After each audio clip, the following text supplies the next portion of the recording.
You're listening to the Republic Broadcasting Network, where you'll find out what the Fukushima's going on.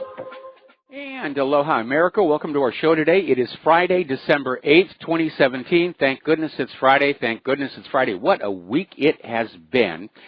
The phone lines are open, 800-313-9443. Mike is in our control room, ready to answer the phone when you call on in, and we've got lots and lots of stuff to talk about.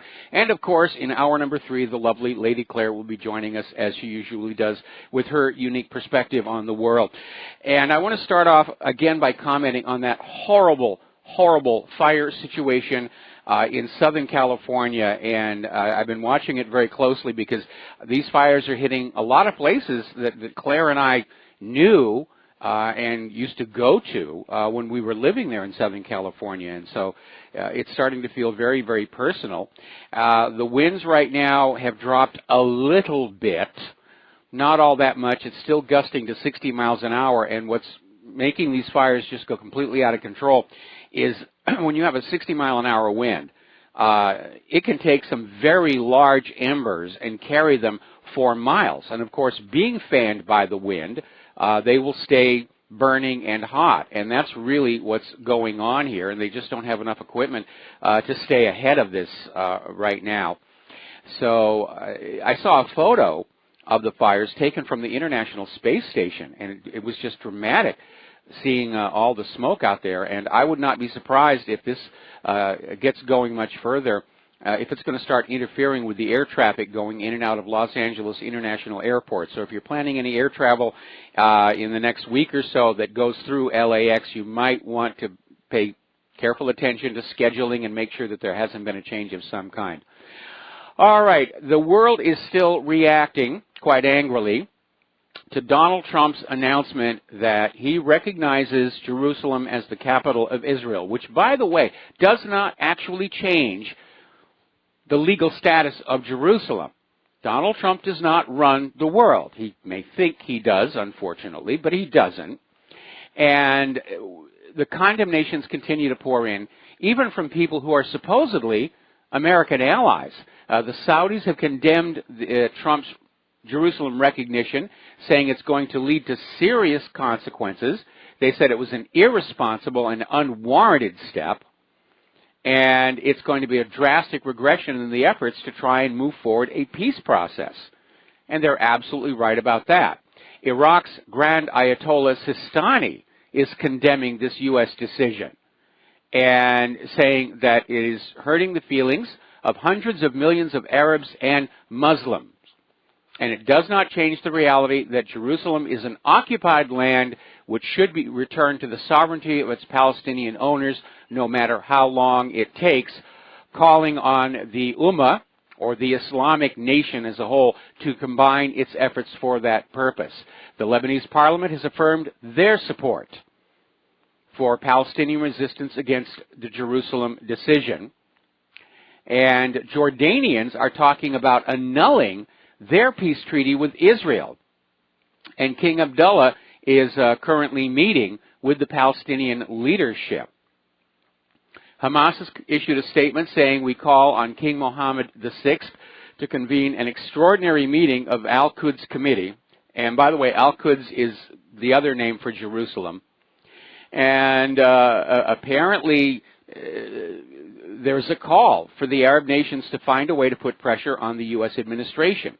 And supposedly Arab foreign ministers are going to be holding an emergency meeting in Cairo tomorrow to discuss their reactions to what Trump has done.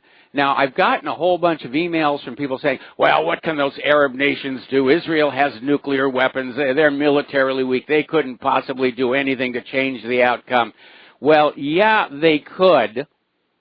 And it comes on down to those valves on those oil pipelines, because of all those Arab nations at the same time were to declare an oil embargo against the United States economy would implode. And that should have been a serious consideration in Trump's decision-making on this move of his. But there's all kinds of negative consequences, and apparently in his rush to please his friends, Sheldon Adelson and Netanyahu and Jared Kushner and all the rest of it. Trump just said, yeah, we're going to go ahead and do it. Nothing will come of this, and boy, was he wrong on that one. Egypt is rejecting the U.S. decision to move its embassy to Jerusalem. Right now, all foreign embassies are located in Tel Aviv, which is the internationally recognized capital of Israel. The Sudanese parliament calls to recognize formally the state of Palestine with Jerusalem as their capital. Now, there's something you need to pay attention to here, and that is that Palestine has indicated a willingness to share the city. They want East Jerusalem, which under the United Nations partition plan does belong to them, and that's what they want for their capital of their Palestinian state. But Israel wants the entire city. They don't want to share. And that's been the problem all along. They don't want to share anything with anybody. It's all theirs, theirs, theirs, theirs, theirs. But Palestine and the other nations have indicated they're very happy with the idea. If Israel wants their part of Jerusalem as their capital, all well and good, as long as East Jerusalem is the capital of Palestine. It's fair and it's balanced, and it's never what Israel is willing to go along with. We're going to do a shout out now to our on-air affiliates who are rejoining our network. The Jordanians have demonstrated in front of the U.S. Embassy in Amman demanding it be shut down and the expulsion of the U.S. diplomatic staff. Now, if Donald Trump intended to set the Middle East on fire, he's done a great job. If he didn't want to get this kind of response, if he didn't see that it was coming, then he has really messed up. Moscow officially opposes the Jerusalem recognition. This is coming from the Ministry of Foreign Affairs. And the violence is continuing in the West Bank, in Gaza, near East Jerusalem, and it is now resulting in deaths of Palestinians. Hundreds are protesting in Cairo and Alexandria. That's the headline. I looked at the photo. It looked like it was more like thousands. Thousands demonstrating. Trump has really lit a match under this situation. Now, article coming out of UNS.com, absolutely right. Trump's decision on Israel will torpedo U.S. influence in the Muslim world. That is clearly already happening. All these Arab nations are turning away from the United States and saying, you're not an impartial negotiator or an unbiased arbiter between what's going on. You are not part of the peace process. And good old Vladimir Putin, the global statesman, is already on his way to visit Egypt and Turkey to discuss with them Trump's Jerusalem gambit. So Trump just pivoted the entire Middle East towards Russia. Good move, given how dependent we are on Mideast oil. Now, apparently, Vice President Pence was planning, or is still planning, a visit to that part of the world later this month. The Palestinian Authority has now said they're not going to meet with him. He's not welcome. They have nothing to say with him, mostly because they understand any promises the United States government makes are completely, utterly worthless.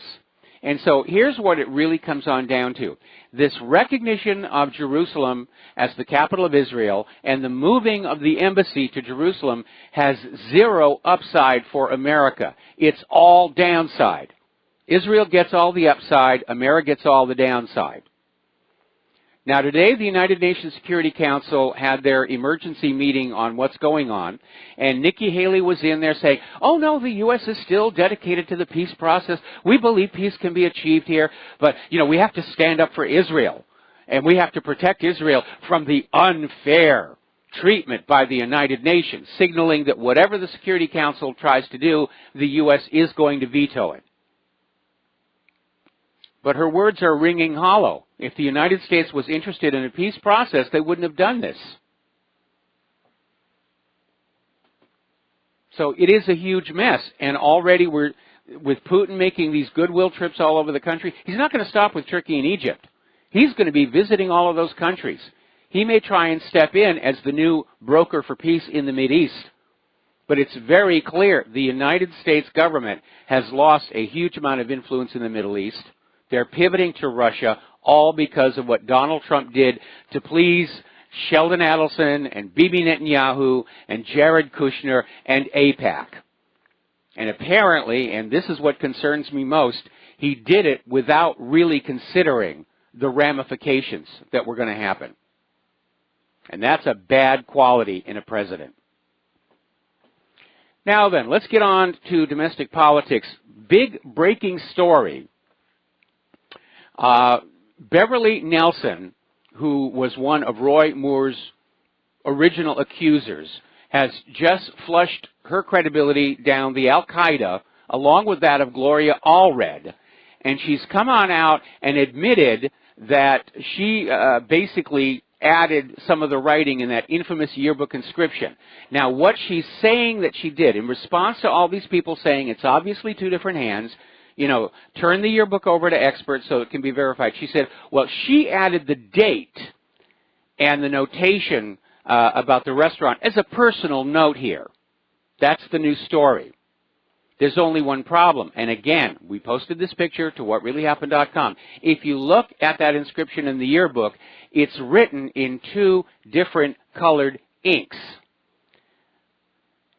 Now, the last name of Roy Moore, that word Moore, is written in the same color ink as the notation Nelson now admits she put into that yearbook. All the rest of the inscription up to the name Roy is a different colored ink. So obviously the name Moore was added along with that notation to come up with this evidence. And poor Gloria Allred, we heard her hemming and hawing. Well, yeah, I don't really know, but this is what my client is saying here. And by the way, I'm going to rub somebody's nose in the dirt here a little bit because they deserve it. Do you remember when this story first broke and questions were first raised about that yearbook inscription, and the Washington Compost came on out with a report saying their document expert said there was no question it was all written by one hand? Wrong again, Washington Compost. You've been caught putting out more fake news. We're getting word that Representative Trent Franks, Republican of Arizona, is about to resign from Congress. This is coming from two Arizona Republicans who are aware of the decision. And the word coming on out is that he is resigning in the face of what are described as forthcoming claims of inappropriate behavior. I guess he's decided not to wait for the stuff to be made public. He's just going to get on out of there, get out of the public limelight. Apparently, Blake Farenthold, who's a Texas Republican, is facing an ethics probe over payment of taxpayer funds to settle a harassment lawsuit. And the word coming out of that is there may be as many as 40 legislators about to be exposed on this. What a bunch of slime balls. Can we not do any better for a government than these people? Now, over at the Department of Justice, a gentleman named Bruce Orr has been demoted from the position of Associate Deputy Attorney General and kicked out of his posh fourth-floor Department of Justice headquarters office because apparently he concealed meetings that he had with the author of the Trump dossier, Christopher Steele, and with Fusion GPS, the so-called opposition research, opposition creation firm that provided the dossier. And he hid that meeting, and he's now been demoted. Now, as you know, we had a hearing with the current director of the FBI, Chris Wray, in front of the House Judiciary Committee. And Chris Wray admitted that the FBI's Inspector General was looking into whether improper political considerations led to Hillary Clinton not being prosecuted, and hinted saying that there could still be charges, that the decision to clear Clinton could be reversed over improper political considerations. Now, there's one small mistake in what Wray did. Hillary Clinton was never cleared. She never went to court. She was never exonerated. She was simply not charged, and those charges could be brought to bear at any time for the numerous Title 18 felony violations which James Comey himself admitted Hillary committed. She was not cleared of the charges. That's not the same thing as simply not being prosecuted. Now, Chris Wray was also trying to dodge questions about how big a role this Russian dossier played in securing these FISA warrants. And he came on out with this ridiculous idea that, well, this information is classified. You know, we can't share. It's classified. And apparently, the House chairman informed him that the Judiciary Committee has primary oversight of the FISA court. And so, yes, of course, they can see classified information in a classified setting. So they want to see what's going on there. And a lot of this seems to be tangled up with Strzok, that FBI agent who was demoted for his anti-Trump tweets. But if you look at Robert Mueller's staff, most of them were heavy Hillary Clinton donors. They're all anti-Trumpers. If just being anti-Trump was a reason to be removed, Mueller wouldn't have a staff. So there was something else going on there why Strzok was singled out, and this appears to be it. And Congressman Jim Jordan is hot on the trail here. Jim Jordan, Republican of Ohio, basically came on out and said, asked the director, did Peter Strzok help produce and present the application to the FISA court to secure a warrant to spy on Americans associated with the Trump campaign? Ray's response was he wasn't prepared to discuss applications tied to the FISA court. Jordan kept up the pressure. Ray refused to answer. And then Jordan came on in and he said, let's remember a couple of things about the dossier. The Democratic National Committee and the Clinton campaign, which we now know were one and the same, paid the law firm who paid Fusion GPS, who paid Christopher Steele, who then supposedly paid Russians to put together a report that we call a dossier full of all kinds of fake news, National Enquirer garbage, and it's been reported that this dossier was all dressed up by the FBI, taken to the FISA court, and presented as a legitimate intelligence document that became the basis for a warrant to spy on Americans. And remember, somewhere along there, the FBI itself threw $50,000 into the pot. They gave Christopher Steele $50,000 and said, find some proof that any of this stuff actually happened. And he never did. And Strzok appears to be tied up in that business as well. So it's getting very ugly out there. Now, I love the comment made by Representative Mark Meadows, who said, we need a special prosecutor to investigate the investigators. And he came on out and basically said, it's time for Jeff Sessions to do his job or step aside and let somebody else do it. I wholeheartedly agree. We have our second FBI director in a row, our second attorney general in a row, who are trying to protect Hillary Clinton and the narcocracy. Let's get Sessions out of there. Let's get somebody in there who will really do the job. Somebody from outside the Beltway, like Larry Klayman, or Tom Fitton, or Alan Favish. It's time to get real people in there to do a real job, not just grab an alligator out of the swamp and expect them to do something about the swamp. Now, Chris Wray felt that he had to leap to the defense of the FBI after Donald Trump's tweet saying the FBI's reputation is in tatters. And he came on out with a stirring defense of the FBI. Now, of course, anybody who's my age and who remembers the 1960s remembers the FBI abuses of COINTELPRO. So the FBI's reputation has actually been in tatters for quite a long time. More about this when we come back. And aloha, America. Welcome back to our show here. And grab your paper and pencil here, because if you want to help keep Republic Broadcasting and what really happened on the air, now's the time to basically take action here. It's Christmas. Send us a Christmas present, a little Christmas donation here. You know, be generous. We've been good people all year. We've been good little girls and boys over here. Anyway, the address is Republic Broadcasting Network, 2251 Double Creek Drive, number 302, Round Rock, Texas, 78664. If you want to phone in a donation with a credit or debit card, the number is 800-724-2719, extension 03. So we're talking about how Chris Wray is trying to defend the FBI after Trump said the reputation is in tatters. And it is, and it has been, going back at least as far as COINTELPRO. And we know they participated in the cover-up of the murder of Vincent Foster. They participated in the cover-up of the shoot-down of TWA 800. That's what these guys are really all about.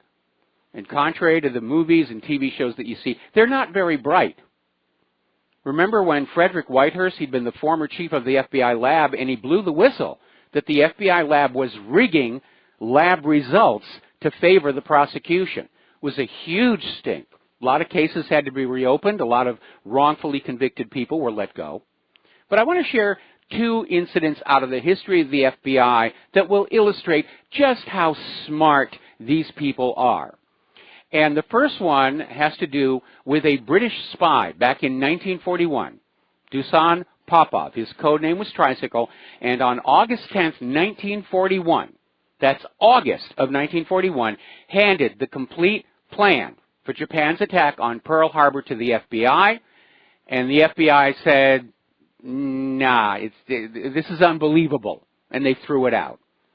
And this was written up in Pearl Harbor, The Verdict of History by Gordon Prang. It's in the appendix, based on records from the Joint Congressional Committee on the Investigation of the Pearl Harbor Attack. The second historical event that tells you just how smart the FBI is. Back in 1964, there were accusations that the song Louie Louie, as recorded by the Kingstons, contained obscene lyrics. And the FBI spent 2 years trying to analyze the recordings to determine what was actually being sung before somebody reminded them that the lyrics were on file in the U.S. Copyright Office. That's your FBI for you, the fake Bureau of Investigation. All right, we're going to go ahead and take a phone call here. Dustin in New Jersey, aloha. Welcome to the show. What's on your mind? Yeah, hi, Mike. Before I talk about Trump, I just want to say, where I live, I went to Aldi's today, and there's a homeless encampment behind the food store, and somebody came in, bought $100 worth of groceries for them, and brought it to them in the back. Yeah. But I'm just the point I'm trying to say, Mike, is they're all over the place. You know, I mean, the economy's not good.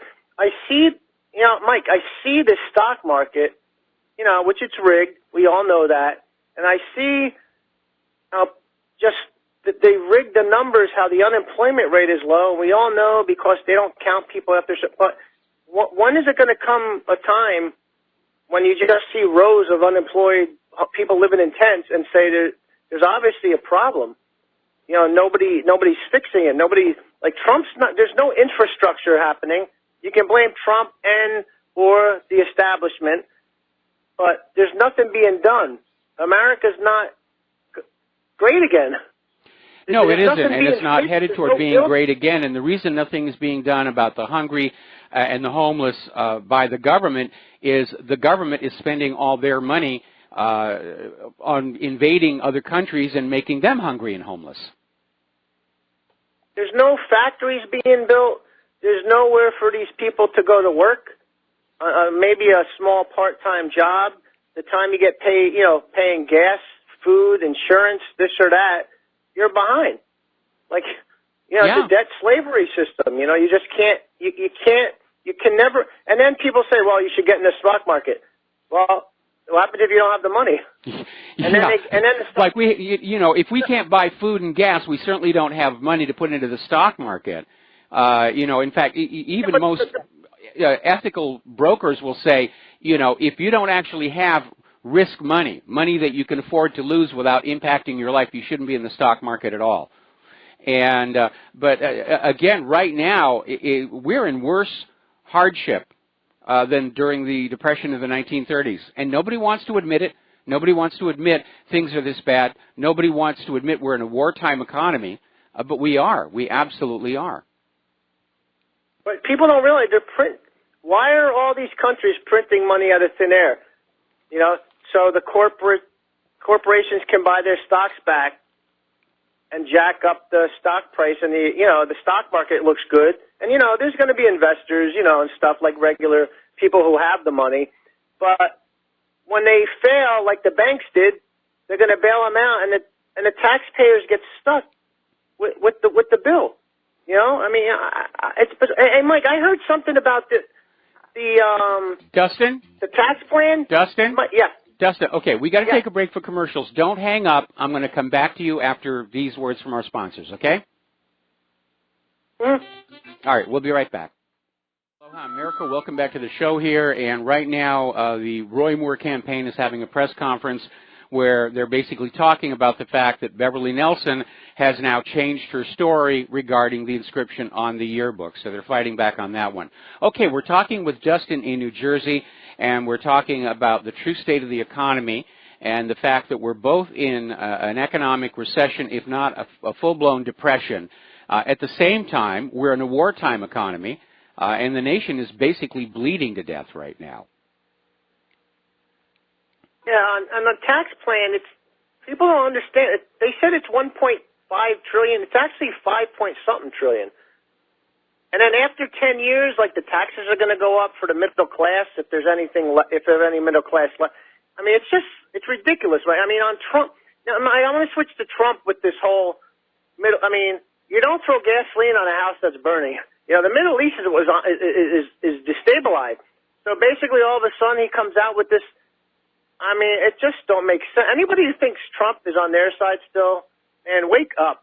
I mean, this was a bad move by any estimate. If Saudi Arabia cuts off the petrodollar and oil, us getting oil, there's not enough for us being sufficient to just for this country to survive, Mike. You raise a very good point.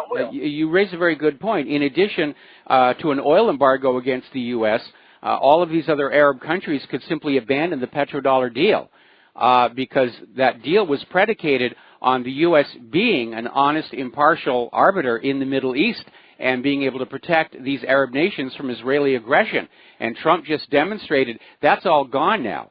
So as far as these Arab nations are concerned, the petrodollar deal that goes all the way back to the Nixon administration has been destroyed from the American end. And so that would be the second punch that they could do. Yeah, and then also Americans don't realize, we're not China's number one economic partner. It's Europe. Yes. So, I mean, people don't realize, this country uses a lot of oil. Sure, we buy a lot of stuff from China. But, I mean, if something hits the fan there, do you really think this country's going to survive on the petrodollar being gone and oil coming in from Saudi Arabia being gone? Because it's flowing to China already. Yes. And it's obviously going to be flowing from Russia and Saudi Arabia to China. They're already pivoting. Yes. So I mean, this was just a bad move. I don't understand if anybody thinks this was a good move. They're crazy because it's not. It was just why at this particular time too? I don't understand. From Israel's point of view, Israel may be realizing that the United States is on the verge of a collapse, and so they just figured we're going to get everything we can get out of the U.S. government before they're gone, and this was one of them. But again, the whole motivation for this decision was not based on foreign policy considerations or long-term ramifications. It comes out of this religious fanaticism of certain Israelis. That this is their land and they're God's chosen people, and Jerusalem is supposed to belong to them, and that's all they think about. And they don't think about the harm that it's going to cause to other people. And again, there isn't much that the Arab nations can do to Israel itself because of Israel's nuclear arsenal. But the Arab nations could very easily take down the United States of America with an oil embargo and dropping the petrodollar deal. And the United States does not have the resources to invade and conquer the entire Middle East. They still they lost in Syria. They're losing in Afghanistan. They're mired in Libya and Yemen. And if they have to go up against major players like Iran and Saudi Arabia at the same time, and if Iraq turns on the United States, that's it.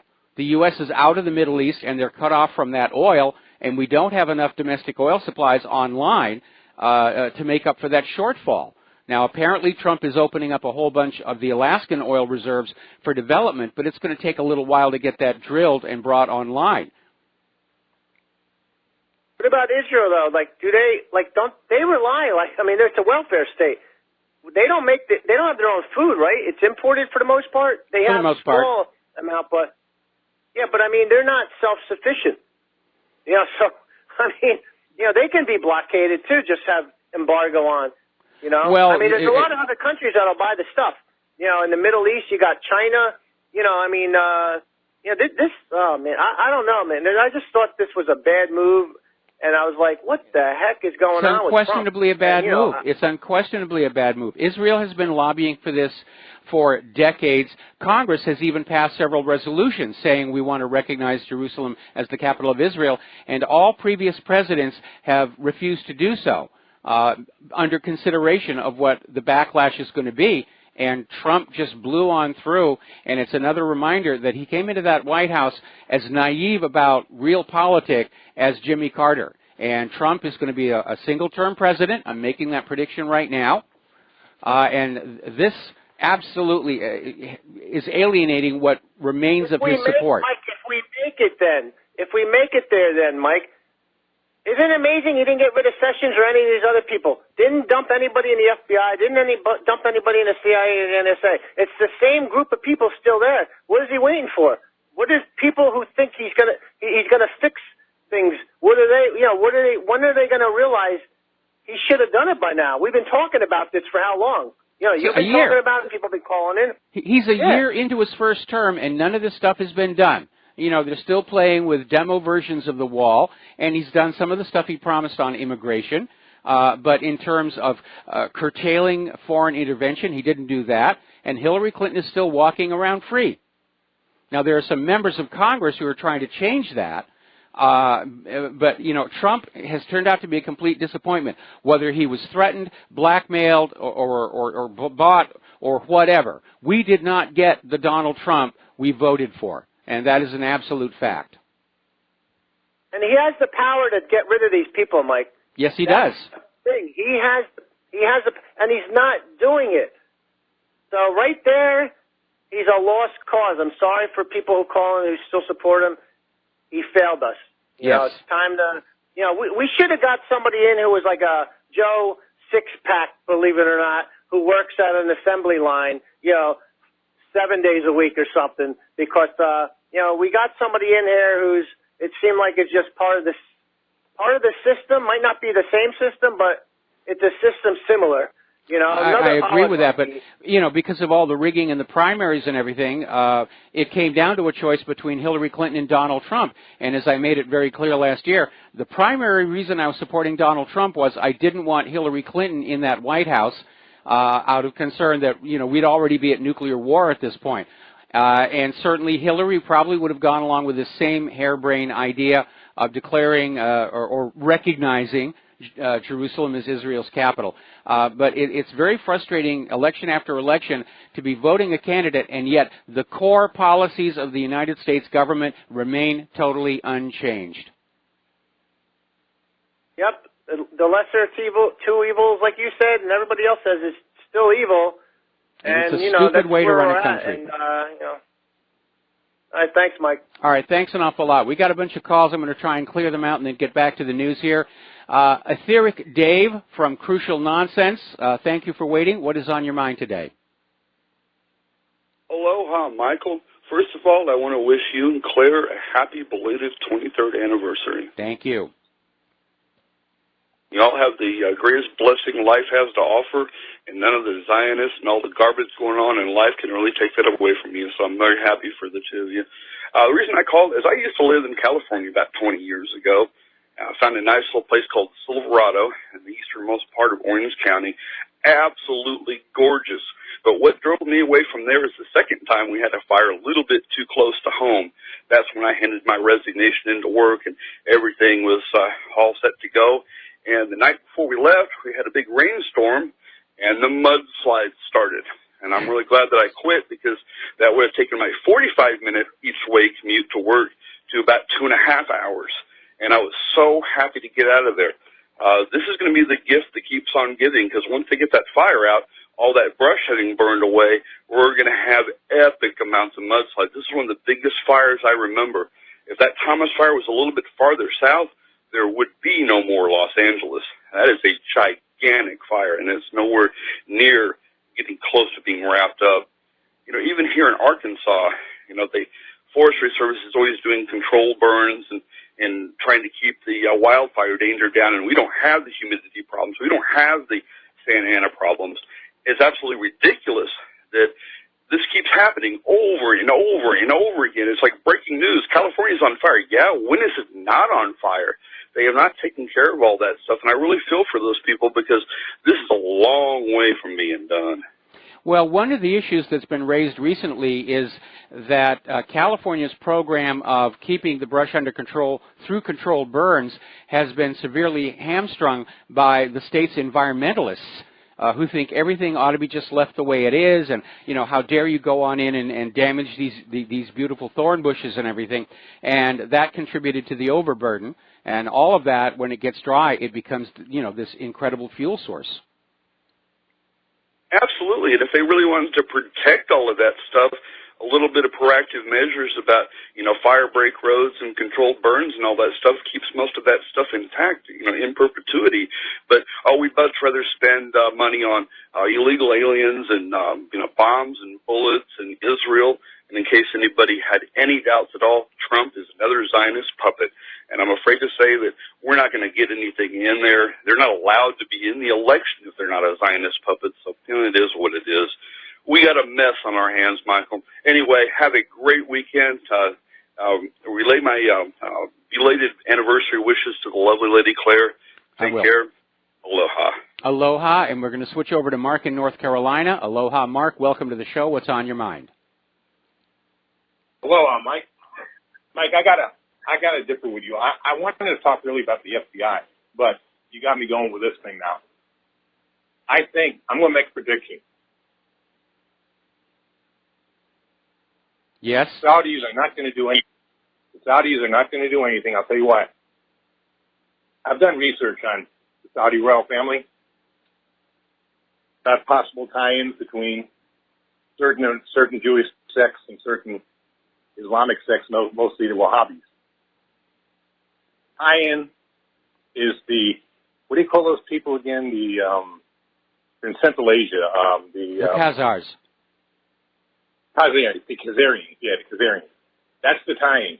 It seems like the Saudi royal family is not really Arab, but originally come from, and a lot of the tribesmen wandered into this area known as Saudi Arabia, into that part of the desert, from Khazaria, which is really Georgia, Azerbaijan, but part of the Ukraine, and Armenia. Basically Central Asia. Now, some Jews also are Khazarians, or are descended from Khazarians. Not most, but some. Well, actually, yes, it is most. All of the Ashkenazi are descended from the Khazars. I want to insert a comment here. A lot of people have tried to make a big deal over the fact that if you go back far enough in history, there's a connection between the Saudi royal family and the present Israelis, but you have to go back a very, very long way to do that. And, you know, blood connection is nice, but it only goes so far, and you need look no further than, for example, the history of the royals in Britain to see that throughout history they've killed each other off. Very close family relations have been killed off as a threat. We've seen various rulers in Rome executed their own brothers to prevent threats to their power. So I don't think that's really going to be a limiting factor, especially with the degree of recklessness we've seen from Crown Prince bin Salman. In the end, I think the Middle Eastern nations are probably very, very angry that they've been played for suckers by the U.S. government and Israel all this time. And I think their reaction is going to be one of anger, and they're not going to be feeling very close either to the United States or to Israel. And certainly the indications are they're going to pivot toward Russia. I don't think Saudi Arabia is going to directly attack Israel for the same reason none of the other nations will directly attack Israel, because of Israel's nuclear arsenal. But what they can do with an oil embargo or dropping the petrodollar is they can bring a great deal of harm to the United States of America, and then Israel is going to be cut off from one of their parasitic hosts. Of course, Israel has other countries that they bleed dry for money along with the United States. So it's a very dynamic, unstable situation. Trump just made things a whole lot worse. All right, here's where I disagree, okay? First of all, if you have noticed with the wars between Israel and the various Arab countries, Saudi Arabia has never been involved. It's always been actually against secular Arab countries like Egypt, Jordan, Syria, and others. It's never been against Saudi Arabia. The Saudis and the Israelis seem to have been working together since the inception of Israel, and I've read stuff that the Saudis actually supported an Israeli state in the first place. I think they know that there's a connection, and I think a guy like, what's the guy, Kushner? I think Kushner is behind a lot of this stuff, and I think he knows a lot of this stuff. I think he belongs to a certain sect of Judaism that probably knows. Okay, I think you're a little obsessed on this religious angle. Okay, because we're talking geopolitics here, and one thing Saudi Arabia has to realize is they need to get along with their neighboring nations. And if they're seen to be siding with Israel on any of these issues, it's going to get very tense for them. Because I think Saudi Arabia, if all the other nations in that part of the world unite together and say, we're going to cut off the oil to the United States, and we're going to drop the petrodollar, I think Saudi Arabia is going to go along with that. Well, that's where I think you're making a mistake. I don't think they're going to cut off anything to the United States. I think they're scared to death of Iran. And I don't think they are at all. I don't think they are at all. They're certainly scared of Israel. And what Saudi Arabia has been doing is going along with U.S. policy as basically a follow-along with that petrodollar deal, because Saudi Arabia became very rich off the petrodollar deal. They didn't want it to go away, but now Saudi Arabia is in serious economic trouble, partly because of U.S. actions against Russia. So that relationship is definitely eroding. Anyway, Mark, I need to let you go. We're coming up here on a commercial break. We got more callers waiting on the line when we come back. Meanwhile, interesting little story. The judge in the case against Mike Flynn has abruptly recused himself with no explanation. Just stepped down, said, I don't want to be part of this. It turns out he's an Obama appointee who also sits on the FISA court. So something else is happening there. We'll be back after these few words. Aloha, America. Welcome back to the show here. We're going to go back to the telephones here. Sherry in Texas. Aloha. Welcome to the show. What's on your mind? Thank you, Mike. This is about China. Okay. First of all, we have to collapse. We just absolutely have to collapse. Bernie Sanders, I don't think, would have been able to be any better than Trump, and he wouldn't have spoken those magic words, "You are very fake news." And Romney and Obama and Bush and all those, it would have been a disaster if we hadn't gotten someone outspoken.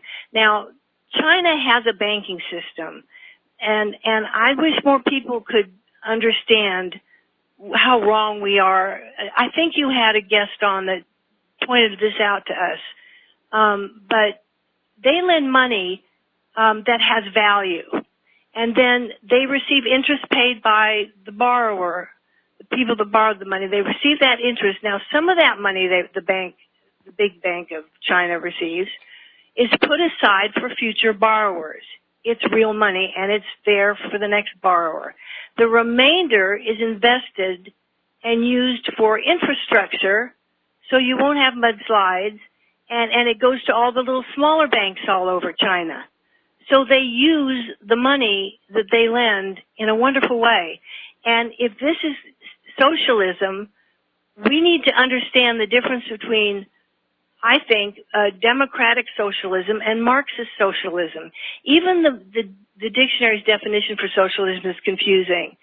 But it's democratic socialism is a good thing. I don't think Bernie, he was already swayed. he was already made to turn against the people right off the bat. We need to collapse, Mike, and I think I'm looking to China and Russia, because Russia knows how to treat its people right and feed them right, and China knows how to deal with money right. And we just absolutely have to collapse and get out from under the Romneys, the Obamas, and the Bushes, because it would have been so bad if Romney had won, and it never would have been any better, and it won't be any better under any of the other ones until we completely go under. And I'm just glad that we're in the position we are with our eyes open when we go under, so we won't be led in the wrong direction. But what do you think of Russia and China as being so superior to us that we're going to have to just look to them for the answers, and to possibly socialism? Well, first of all, any system is only as good as the people who are in control of it. And any system, no matter how wonderful it is when it starts out, like the United States, can fall victim to being commandeered by a group of individuals who see the nation as existing for no other reason than to make themselves personally rich. Now, I still think capitalism, the way it used to be done before private central banking, is a good system. If I'm forced to choose between fascism and socialism, I'm going to choose socialism. But I'm in agreement with you. This government is unredeemable. It cannot be saved. We're going to have to let it collapse, and I think the collapse is already underway. Okay, well, we got. I wouldn't mind falling in. Okay. Yeah, Sherry. That's fine. All right, Thank you, Sherry. Mike. Thank you, Sherry. We got to take a break for station identification. We'll be right back. And aloha, America. Welcome back to our show, hour number 2. And before we take any more phone calls, I want to get some more stories in here because there's some important stuff here.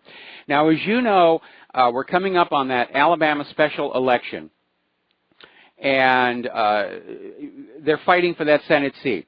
They've tried this smear campaign against Judge Roy Moore.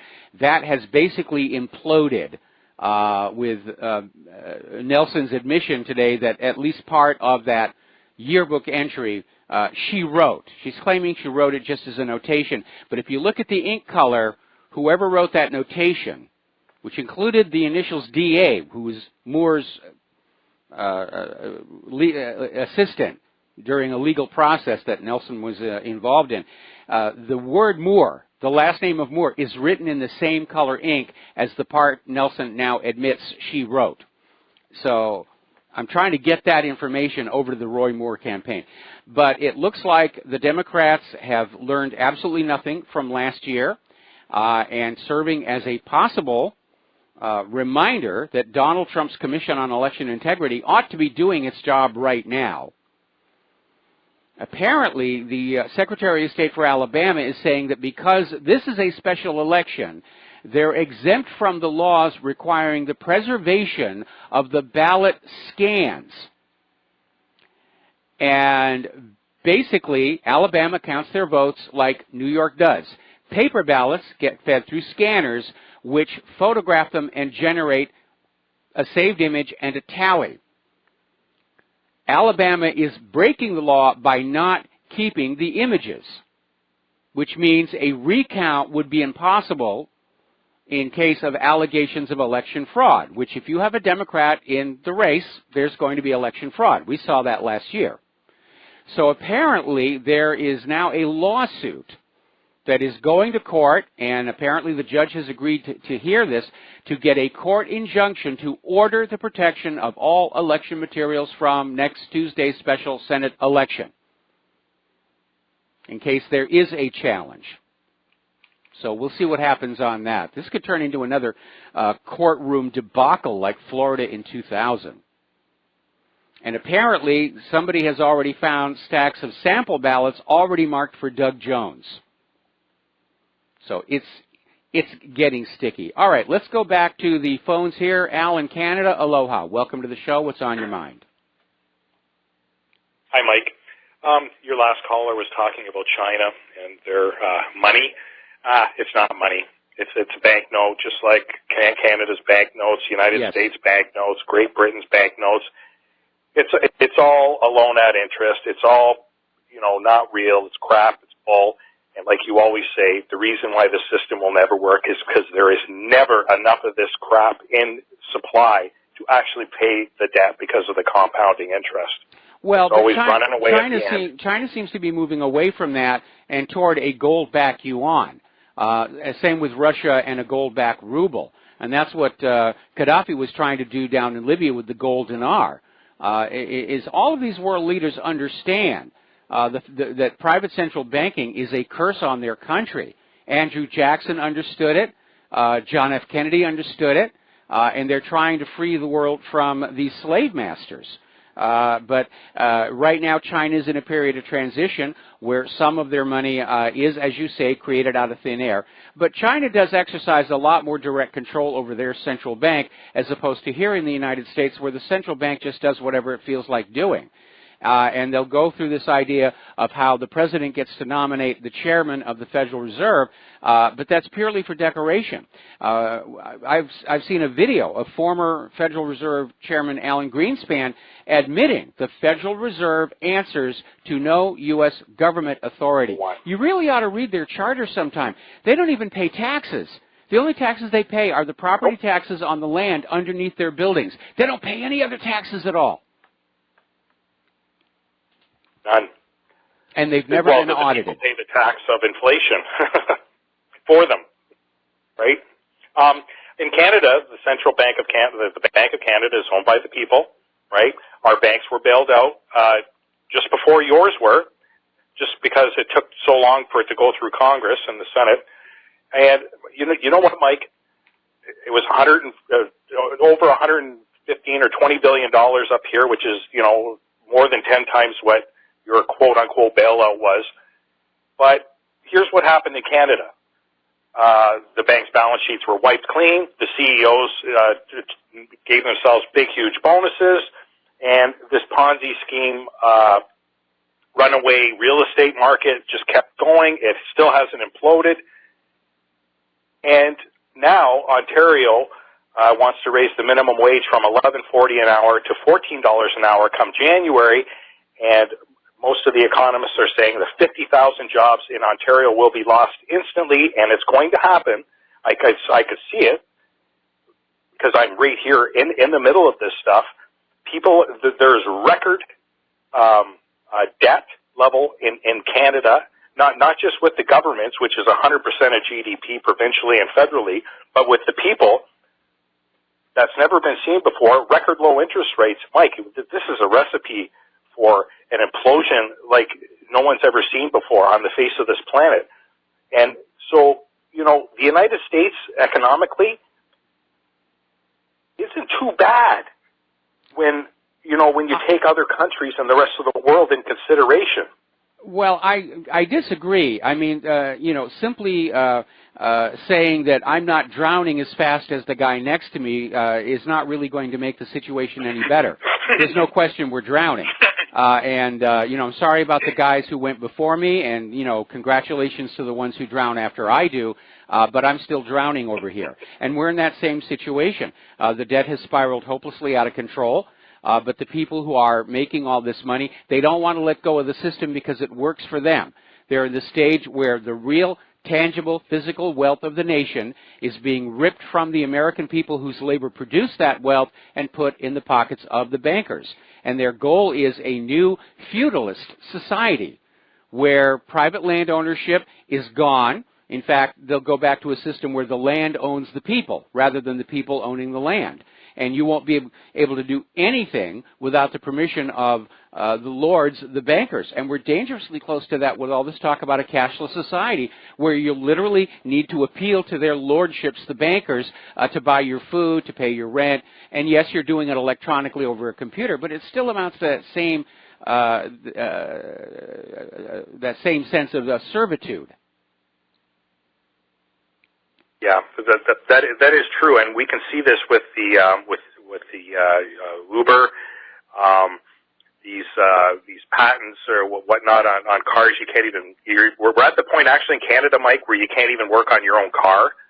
We're getting to that point. Yes. You have to have a mechanic's license to buy parts to fix it. Other trades are like that. You can't fix your own furnace. You have to have a gas fitter 1 or 2 license in order to buy the parts. It's all going that way. But we've talked about this so many times. It's done. As far as Trump, he's there almost a year. It broke my heart when he did that Jerusalem thing. I mean, it really put a nail right through my temple. And I'm still holding out that there might be some hope left for the guy. He's got 3 years. But I don't know what to say, Mike. I'm sorry. I don't think so. If there was any reality to Donald Trump, we would have seen it by now. Anyway, listen, I need to let you go. We're going to take one more phone call, and then I do have to get back to the news. We're going to do a shout-out now to our on-air affiliates rejoining our network, and we're going to go to Ray in Texas.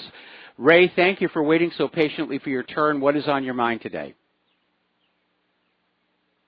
Mike, good afternoon. Nice to talk to you. Long-time listener, first-time caller. Very quickly, two things on Trump. I'd like to know if you had ever heard what I'm about to tell you. I read this in a paper some 25 years ago. It had to do with a helicopter flight out of the heliport, I think, in New York, where he and the other members of his board of directors, et cetera, were going to board this flight for some type of trip. At the last minute, he canceled, and that helicopter crashed and killed all. Have you heard that?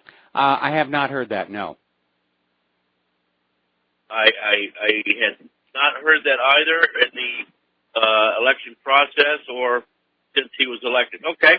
I wondered if you had heard this. I don't know whether I had read this recently or heard it, but it had to do with a woman that had been in the service industry for some type of elite, and it appeared that it was somebody in the Secret Service or somebody in the know in the inner circle that had told her that Trump was picked 2 years ago prior to the election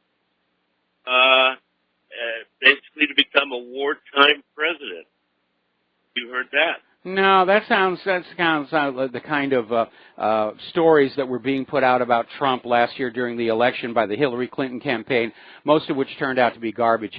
Anyway, Ray, thank you very much for the phone call. We've got another caller waiting on the line. James in Tokyo, aloha, welcome back to the show. What's on your mind?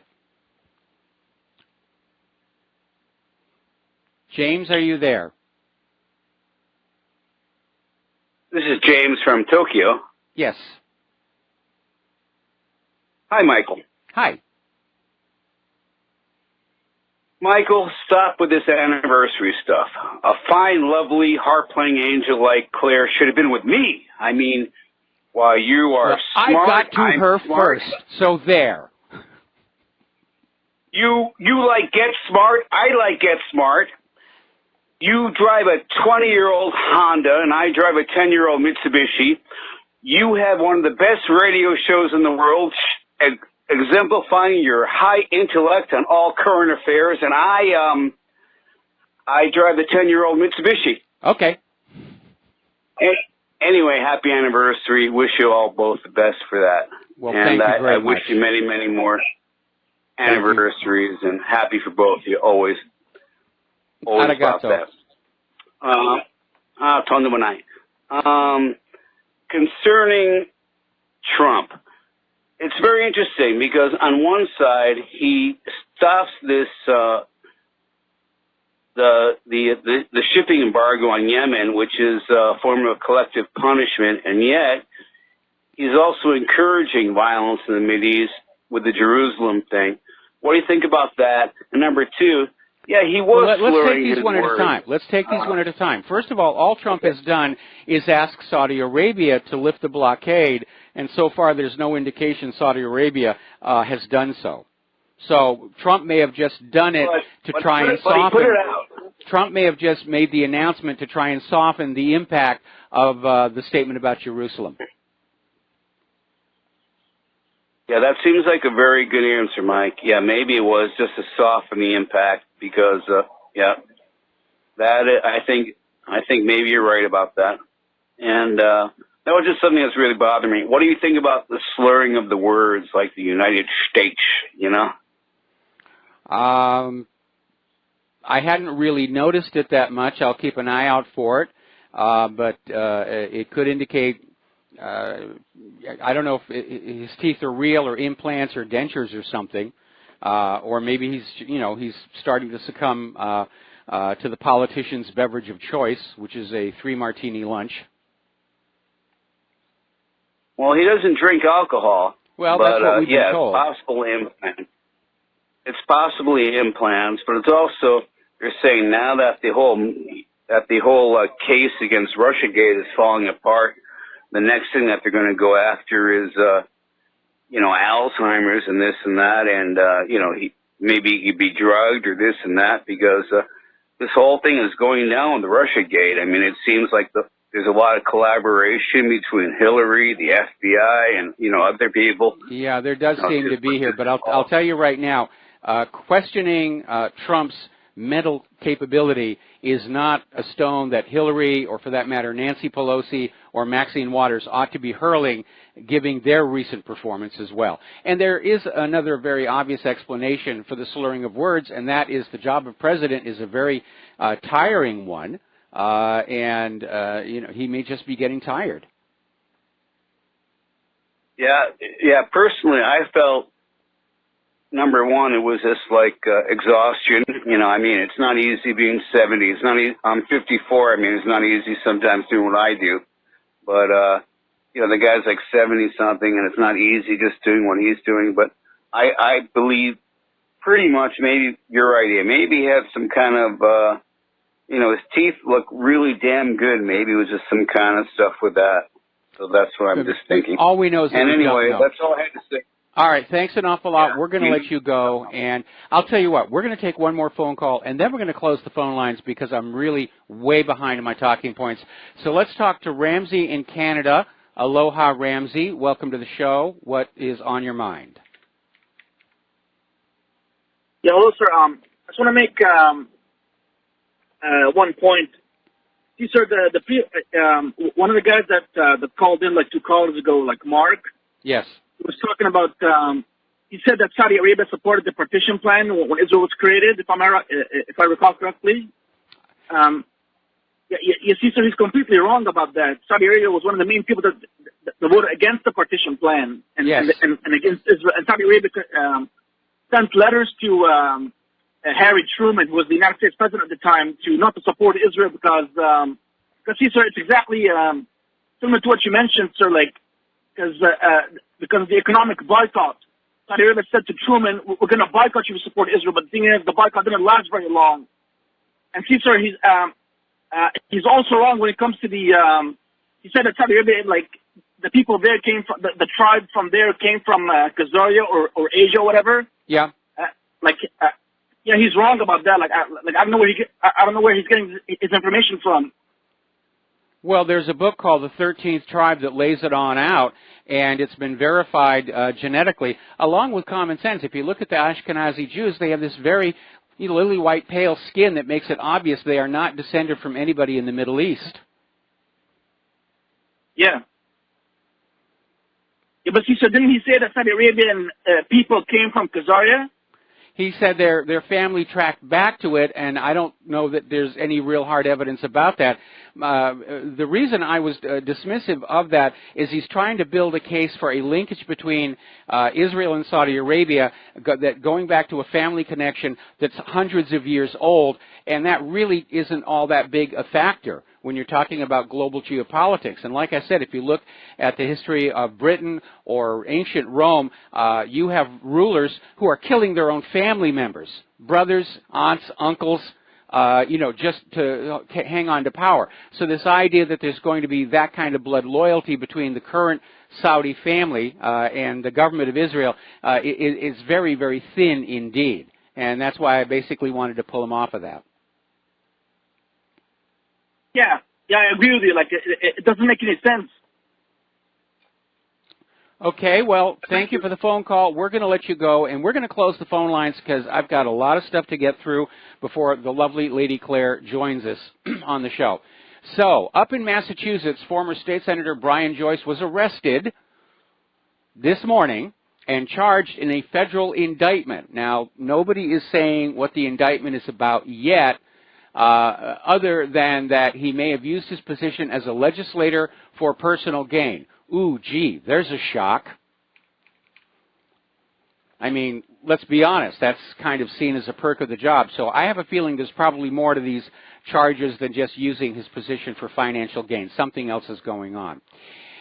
Now, apparently, according to Denisov, the director of the Institute for Peacekeeping Initiatives and Conflictology, the Trump administration may be reconsidering their relations with Kiev because of mounting contradictions. And this dovetails with reports that we were getting last week about how Saakashvili is leading the call for the impeachment of Poroshenko, and American forces were literally rehearsing how to evacuate Poroshenko from Kiev if he's driven from power. And so it looks to me like the U.S. is tired of Poroshenko. He's not delivering on his promise, and so they're going to replace the regime yet again. Now, interestingly enough, Israel has declared air superiority for the next 40 years in the Middle East because they have the F-35 stealth fighter. We are Butch, we have this fighter, we have air superiority over the entire Middle East. Maybe a bit premature, what with pieces of the plane falling off in flight, but then Israel does like to brag. We're going to take a break for commercials, and we'll be right back after these few words. And aloha, America. Welcome back to our show here. And in addition to parts falling off the F-35, the engines occasionally exploding, not being able to fly near lightning, so forth and so on. We also have other examples of the products from America's military-industrial complex, like the Freedom-class littoral combat ships, corrosion problems, Independence-class littoral combat ships, drivetrain problems. In fact, both those classes of ships are already going to be scrapped. The Navy says they don't work. The modular design that was the whole basis for these ships, they can't get it to work properly. So that's okay. We'll just throw them on the scrap heap and we'll build a whole new class of littoral combat ship. It's not our money we're spending. Then we have the Zumwalt stealth destroyer, not stealthy, drivetrain problems. F-22 still can't fly too high without asphyxiating its pilots. And now we're getting this report that last month, remember there was that story about how a ballistic missile was fired from Yemen toward the Saudi capital last month. And Saudi Arabia claimed they'd shot it down with the U.S. Patriot missile system. But the New York Times is quoting an arms expert and a research team. They examined photo and video evidence and found that Saudi Arabia may have missed the missiles entirely using the Patriot. 0 for 0, or batting 0, whatever metaphor you want to do here. All right, let's get into the economic news here. The de-dollarization of the world is continuing. China and Iran have now reached an agreement for direct currency exchange. They're going to do trade back and forth using their own domestic currencies without going through the U.S. dollar. Again, I can already hear the shrieking and gnashing of teeth over there at the Federal Reserve. No, you can't do that. You have to use our dollars. Apparently, there's a big legal fight getting ready to crank on up in the European Union, where Poland, Hungary, and the Czech Republic are basically going to go to court against the European Commission over this idea of refugee quotas, where the EU has gone to all the member nations of the European Union and said, you will take in this many refugees. Mahi dictum est. And, of course, Poland, Hungary, and the Czech Republic, along with pretty much all of the rest of the member states, have had enough of the refugees. It's causing all kinds of problems. Economic problems, crime, infectious diseases being introduced, and they want it to stop. Now, as you know, we're in the middle of the Brexit. We're hearing talk from other parts of the EU that they want to break away. But the former president of the European Parliament, Martin Schulz, and he's in the running for German Chancellor, came on out there and said that the goal is a United States of Europe no later than 2025. Ein Volk, ein Reich, ein Euro. And so I hope the German people are not going to vote this guy on in, because his goal is to erase what remains of the individual sovereignty of the member states of the European Union. And by the way, that's what happened here in the United States of America the reason it's called the United States, plural, of America is because each of the states started out as a sovereign state. And they were united in a confederation. But over time, as Washington, D.C. grew in power, it arrogated to itself more and more authority and federalized the entire country. And I think if we look at the way the country is being run today, that was a really bad idea. Now, apparently, over in Britain, Jacob Rees-Mogg is topping the next Tory leader poll with a landslide. Theresa May is clearly in trouble, and she's struggling. She's caught between a rock and a hard place on the Brexit deal. The European Union wants more. Britain says they've already given too much. And so it looks like Theresa May be about to pack her belongings over at number 10 Downing Street. Now, remember that story we ran a little while ago about how holders of medical marijuana cards here in Hawaii were being sent letters to turn in their guns? Well, that caused a bit of a stink and a backlash. And now the chief of police of Honolulu is saying, no, current gun owners with medical marijuana cards are fine. That's you know, we're not touching them. But if you have a medical marijuana card, you will be denied a new firearm permit. So it's a halfway measure. Don't want those dangerous potheads having guns. It's not the potheads you have to worry about. It's the meth heads. If you want to deny meth heads guns, sure. But they can't get the meth heads because they don't have identification. All right, we're going to take a break for commercials. We'll be right back. Aloha, America. Welcome back to the show here. There has been another unfortunate incident involving a police killing. Now, it actually happened a while ago, but the reason it's news is because the police officer was cleared of murder charges. And the story is basically that there was this 26-year-old man who basically was gunned down in cold blood.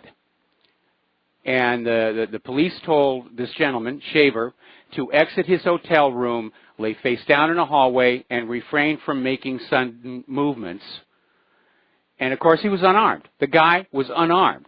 And there's actually video footage of what was going on, where Shaver is literally crawling toward the officer, and he's crying and saying, please don't kill me, please don't kill me. And Officer Brailsford opens fire and shoots this guy dead. And he should have been convicted of murder.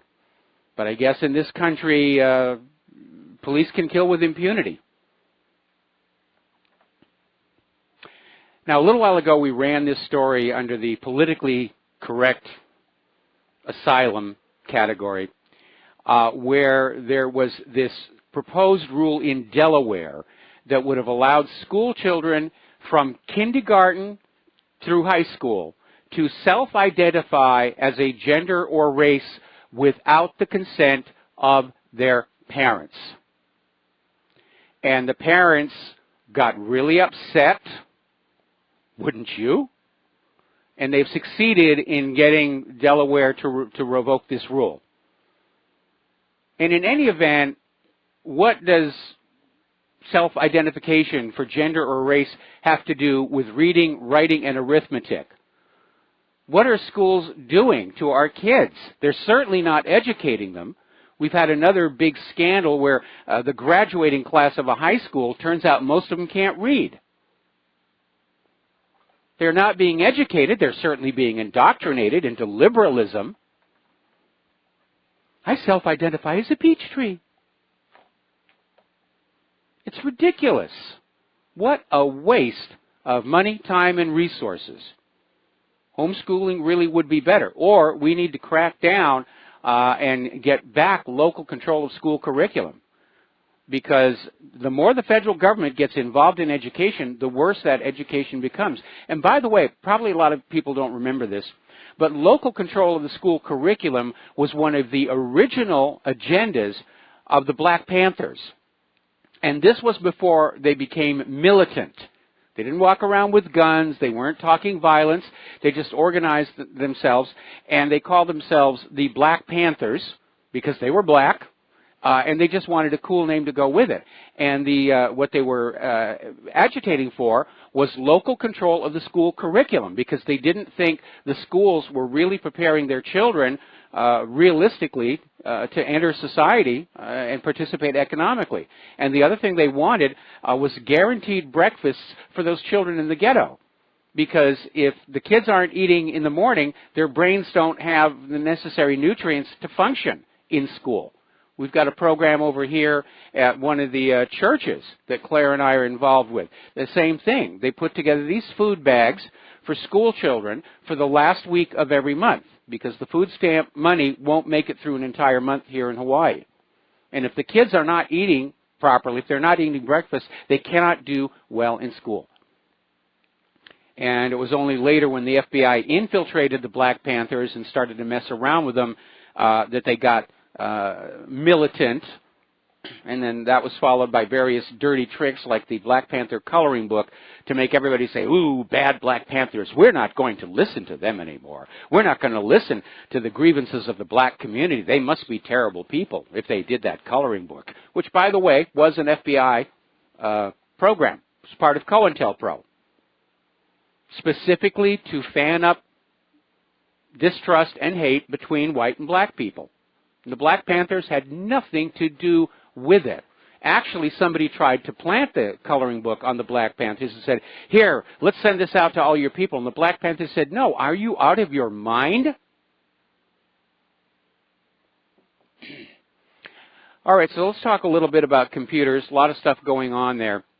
Apparently, the CEO of Apple, Tim Cook, is out there saying he shares China's cyberspace vision of developing a digital economy for openness and shared benefits, which sounds like a really good idea until you realize that it's happening at the same time net neutrality is coming to an end. So what Cook is actually saying is the Internet is going to be taken away from the public and turned over to corporations for more profiteering and money-making. And the rest of you people, you just go back to getting your news from the corporate media. So, now, this story appeared yesterday in the Daily Mail. It's your daily dose of booga booga. And the headline was, an ISIS hacking group threatens global cyber attack starting with the U.S. tomorrow. Ooh. Of course, that report was yesterday, and today there doesn't appear to be a sign of a massive cyber attack. Of course, here in Hawaii, Spectrum Internet is so crappy, it would be kind of hard to tell the difference anyway.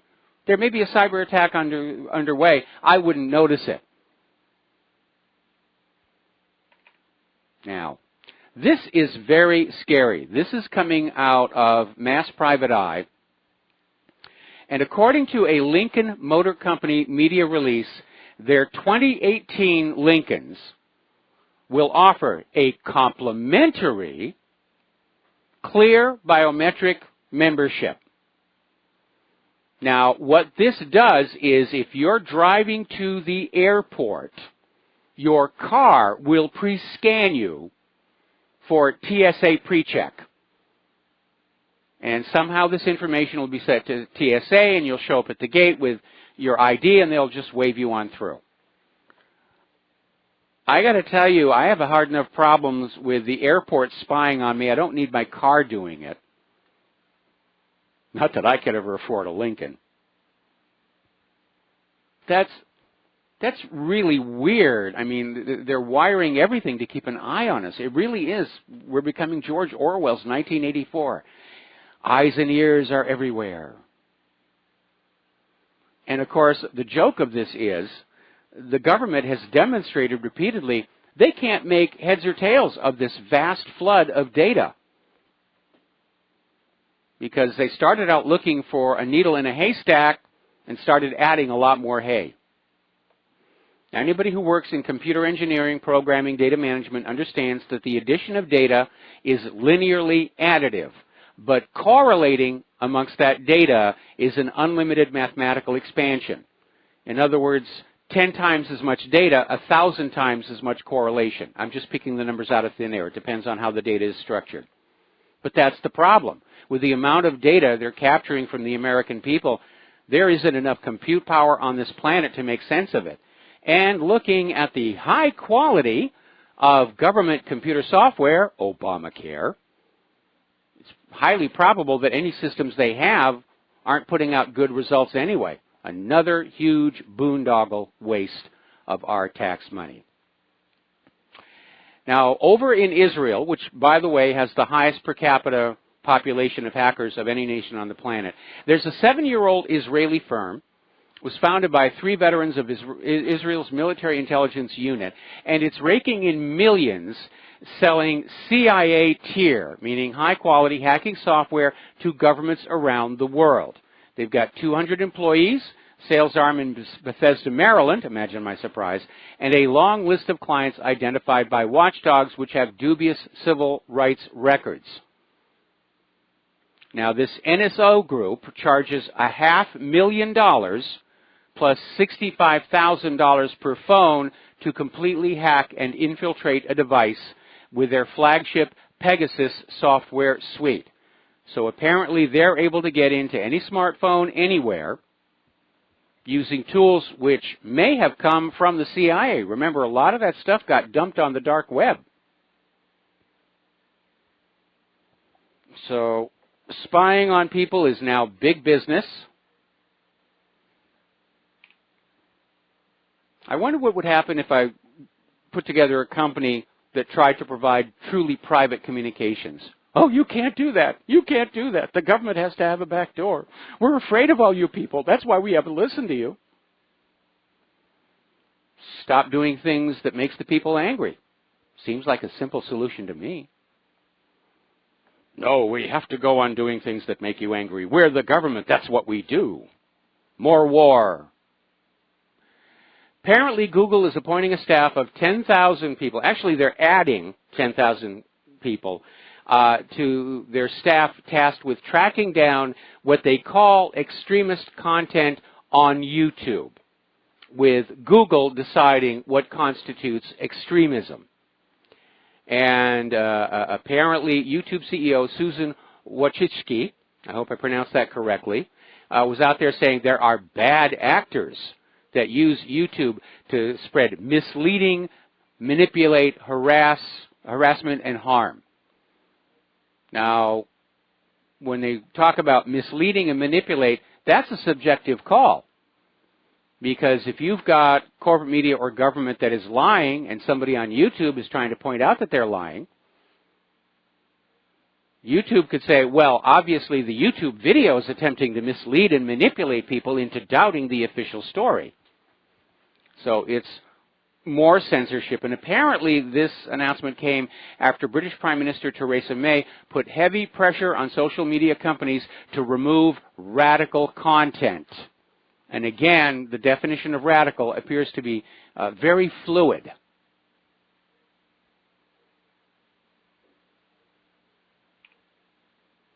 Twitter, if you go over to Twitter right now, according to this article in Investment Watch blog, apparently Twitter has set up its search algorithm so if you search for the word Nazi or racist, it brings up President Donald Trump as the top result in the people category. That's childish. Let's be honest. That's just childish. Here's another story out of the Register in Great Britain. And this gets back to the concerns that are already being raised about the coming special election in Alabama. Expert gives Congress solution to vote machine cybersecurity fears. Keep a paper backup. Now, this is from Dr. Matt Blaze. He's a University of Pennsylvania computer sciences professor and a cryptographer. And he testified to Congress about cyber threats facing voting machines. Now, of course, the context here is how do we keep Russia from messing with our elections?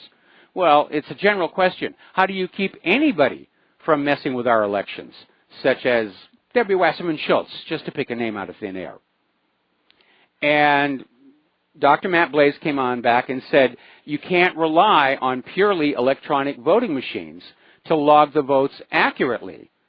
And there's got to be a verifiable paper trail, which everybody has been saying all along, including Bev Harris over there at blackboxvoting.org. But it's amazing that all of these electronic voting machines are set up to not keep a record. Makes it seem like they want to hide something. And by the way, as long as I'm talking about Bev Harris and as long as we're talking about yet another possibly crooked election in Alabama, you need to hunt down and watch this HBO documentary, Hacking Democracy. And it focuses heavily on Bev Harris and black box voting. And the very last segment of the show is where Bev Harris and her experts go into an elections commission office/warehouse. They pick a voting machine at random, and without even touching the machine, their experts change the outcome of a demonstration election. And the thing that really came on out from that segment was one of the people who worked for that election commission. She broke into tears. She had been absolutely convinced that she was part of an honest, fair, verifiable, unriggable election system, and it just hit her very hard to realize how wide open it was. But there's no reason not to have a paper record. Now, the first electronic voting machines, one of the first came out from the Diebold Corporation. And Diebold had built their reputation on automated bank teller machines that never lost a penny from one end of the country to the other. And when you used one of those machines, you could hear in the back that little printer going off on the paper tape to record the transaction. So why did they not include that feature in the voting machine? And of course, ultimately, Bev Harris discovered on a wide open, unsecured FTP server the source code for Diebold's software called the GEM system, and identified 12 different ways the election results could be altered without leaving a trace. Now, for the same company that created that amazing automated teller machine to come up with an electronic voting machine that wide open to fraud suggests it was deliberate. But there should be a paper trail. And again, Donald Trump's Commission on Election Integrity, it's another disappointment, an empty promise. Donald Trump, by his inaction, is going to allow the Democrats to steal the Congress next year, and then he's going to be in serious, serious trouble. Because they're still talking impeachment. Now, the last attempt early this week got shot down because they didn't really have anything on him. But at the very least, if the Democrats control Congress after next year's elections, then Donald Trump is going to be totally paralyzed. He's going to be dealing with an obstructionist Congress that will not let him accomplish anything, just so they can go into 2020 saying, look, Donald Trump didn't do anything worthwhile. That's why you have to vote for the Democratic candidate, Hillary Rotten Clinton. I think she's going to run again. I really do here. Now, all the way back in 1996, Monsanto advertised glyphosate as biodegradable, and Monsanto was sued for false advertising fraud in New York. Monsanto lost and had to remove the biodegradable label from its product. Well, apparently they learned nothing from that incident because they've been caught doing false advertising again regarding what is inside glyphosate and how long it takes to degrade once it's in the ground. But that makes money, and that makes it all okay. We're going to take a break for commercials, and we'll be right back.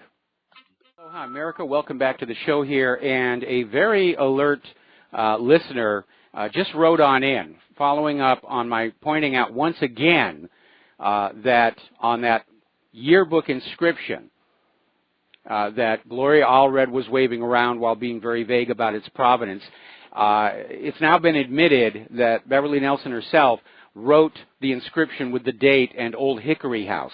And I pointed out there are two different color inks being used, but the last name of Moore is in the same color ink as the part Nelson now admits she wrote. And the rest of it up and including the first name is written in a much darker ink. And somebody wrote on in and said, take a very good look at that first name because it looks more like Ray than Roy. And it's really hard, you know, to say definitively, but yeah, there's a case to be made that it was actually somebody named Ray who wrote the original yearbook inscription, and they said, close enough, we'll go with that to create this fake. All right, we're going to take a couple of phone calls, but again, we're going to shut off the phone lines at the top of the hour when Lady Claire comes on. Dave in Missouri, aloha. Welcome to the show. What's on your mind? Well, I would sure like to be able to say I love you to Lady Claire, so make sure she knows that. Aloha and howdy. Howdy. Hey, Mike. Howdy, brother. Hey, man, we made it in off the road. I want to tell a quick story to you. So, you know, there's a part of Hitler legacy that people don't know. I am at my wife's folks' 1,000-acre farm in rural Missouri. Now, her daddy is Romanian, Ukrainian. Her mother is Latvian. When Hitler invaded the Soviet Union in World War II, you know, pushed his way to Moscow, and the winter beat him. If you didn't die stopping Hitler as he came through, Stalin killed you on the way out. That is true communism. I mean, communism has killed 150 million people in the last century. You know, well, I think it would be more accurate to say that communist leaders have killed these people, not communism in and of itself. It would. Now, please let me finish this quick point here. So, as Hitler was being pushed out of the former Soviet Union, which you know was not was not a voluntary union, but a conquered union. You know, it wasn't that Romania, Latvia, Czechoslovakia, Poland, all of them voted to join Stalin. That's not how that worked. So as Stalin was pushing Hitler's armies out, Hitler evacuated hundreds of thousands of Latvians, Czechs, Poles, Romanians, Ukrainians. And so my wife's parents, who are now, the father's 94, the mother's 90, met in a German concentration camp. We've got 1 minute to the break. Evacuating. Okay, well, you might want to hold me over because this is big. Anyway, no, I can't hold you over. I've already got a call that's being held over into Claire's time, okay? So please try and wrap it up. Okay, well, make your point. Okay, so they met in a German concentration camp where they were clothed, housed, fed. They had PT time.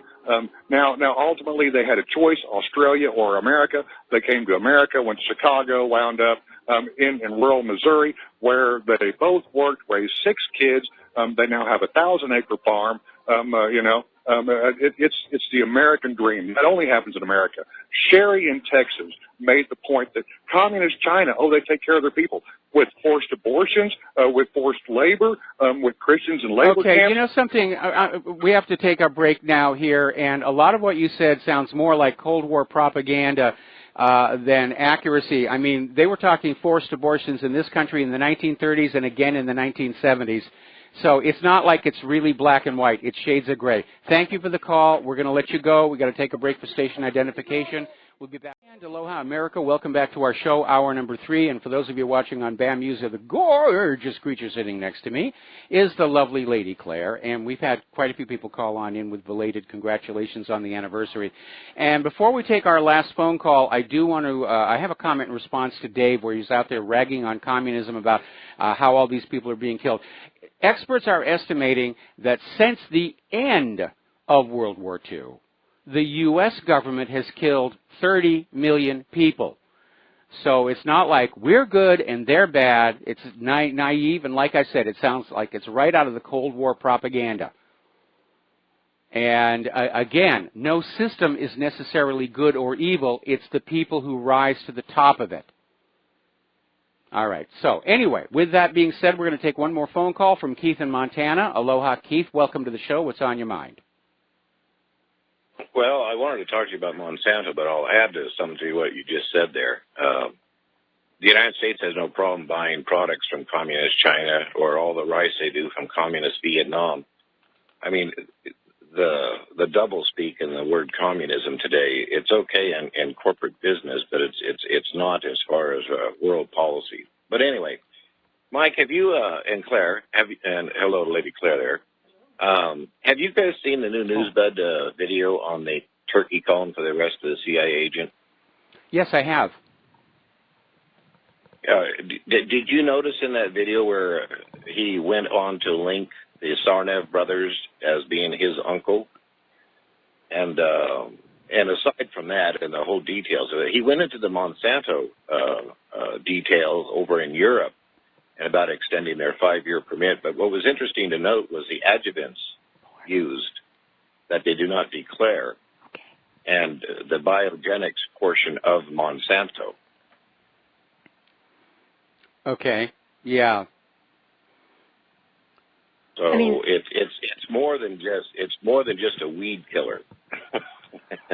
Well, yes. Yeah, it's pretty obvious. It's a very dangerous chemical, and it may turn out to be another case, as was the issue with aspartame, where they had a chemical that originally served a weapons purpose, and they decided, well, we can make more money with it if we turn it into something else and sell it to everybody. Because aspartame was originally considered a biological weapon and a neurotoxin. It's an excitotoxin. It triggers neurons into overfiring until they exhaust their neurotransmitters and stop functioning. But Donald Rumsfeld, prior to being Secretary of Defense, when he was with Searle, lobbied the U.S. government to get it approved as an artificial sweetener. And that's why we have aspartame today, which is something I have to avoid because it's also a migraine trigger. Probably because it is an excitotoxin. Yeah. Anyway, anything else there, Keith? Yeah, today's my birthday. You can say happy birthday. Oh, happy birthday. birthday. Happy birthday to you. Happy birthday to you. Get plastered, you bastard. Happy birthday to you. But seriously, have a great day and a wonderful year, okay?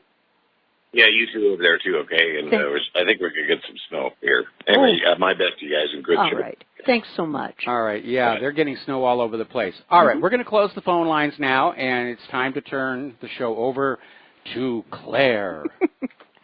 Well, I have read a number of interesting articles today and this week, and one of the most thought-provoking was AI building AI. Is man losing more control over artificial intelligence? I'd say yes. Yeah, and at what point do we become irrelevant to their lives on Earth? Oh, they're always going to need repairmen. You need somebody to pay the electric bill. Yeah, I guess so, at least in a limited way. But it is something that gives one cause for thought. Well, we've already lost control over a major part of our world to computers already, and that's the economy. Because of all these very powerful computers and high-frequency trading algorithms, most of the major economic decisions are already being made by computers who are programmed for one thing only, the acquisition of as much wealth as possible, as quickly as possible, to the exclusion of any other considerations, such as whether the product or service being offered is actually a benefit to society. And as a result, these executives of these corporations may act like they're masters of the universe, but they're just along for the ride. Yeah, that's pretty obvious.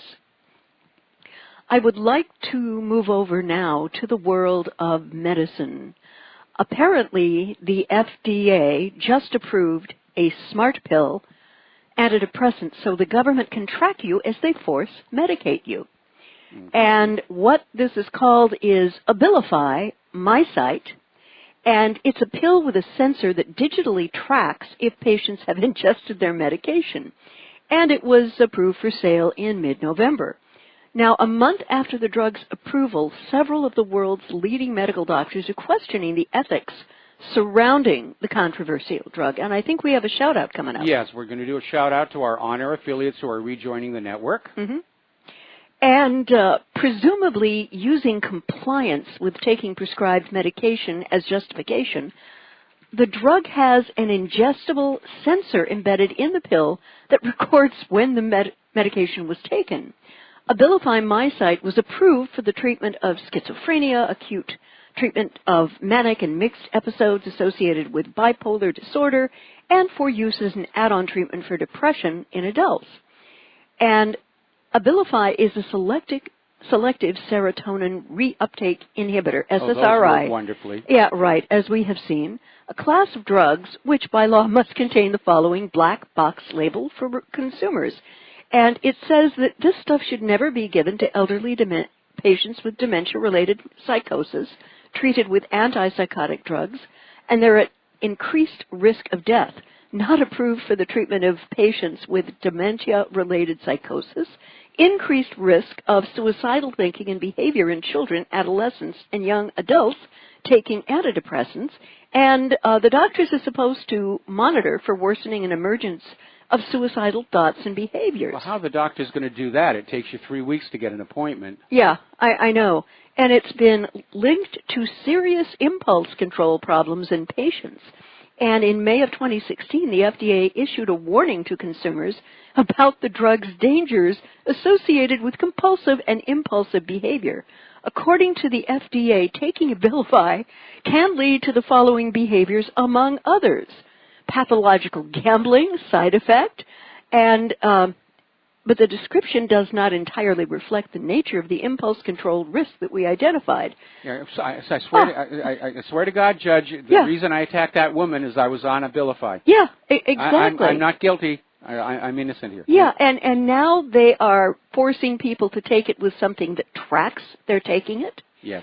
And I think that this is the worst form of chemical hijacking. Just absolutely terrible. It absolutely is. Yeah. I'd like to talk a little bit about China, and now today is Friday, and those huge exercises are done with between the South Koreans and the U.S. Yes. And nothing has gone bang yet. But the Chinese state media on North Korean border is telling its citizens to prepare for nuclear war. What do they know that we don't? Jilin Daily, a local Chinese state newspaper from the Jilin border region with North Korea, published a guide Wednesday on how to behave in the event of a nuclear attack. Now, they didn't name North Korea specifically, but the national propaganda outlet Global Times published a piece explaining that the government felt the guide necessary as assumptions increase on possible clashes on the Korean peninsula. They think it's going to happen, Mike. Well, don't forget they've been issuing the same warnings here in Hawaii. Yeah. I just hope that China used some other source for advice for their citizens than that duck and cover movie not going to help. We all had with Bert the Turtle. Yeah. Oh, if a nuclear bomb goes off over your head, just pull the picnic cloth over your head and you will be safe. Yeah, you know. And the article went on to talk about various kinds of nuclear weapons and protections against them. And according to the South China Morning Post, the Mandarin language article urged residents of Jilin to close their windows and doors in an emergency and immediately take a shower and wash their mouths and ears after being exposed to radiation. Michael, how valid is that? And it's going to help. It would have been better if they said more a case of rinse, because if you take a sponge or a washcloth and you're scrubbing your skin, you're going to drive the particles into your skin. Not a good idea. Actually, idea. What you would really need is like a complete exfoliation. Yeah. And another very interesting article about North Korea comes to us from The Guardian. Apparently, North Korea has signaled its openness to direct talks with the U.S., which Russia's Sergei Lavrov, who I, by the way, believe to be an absolute adult in the room in terms of international relations. And apparently they want to talk to us over the nuclear standoff.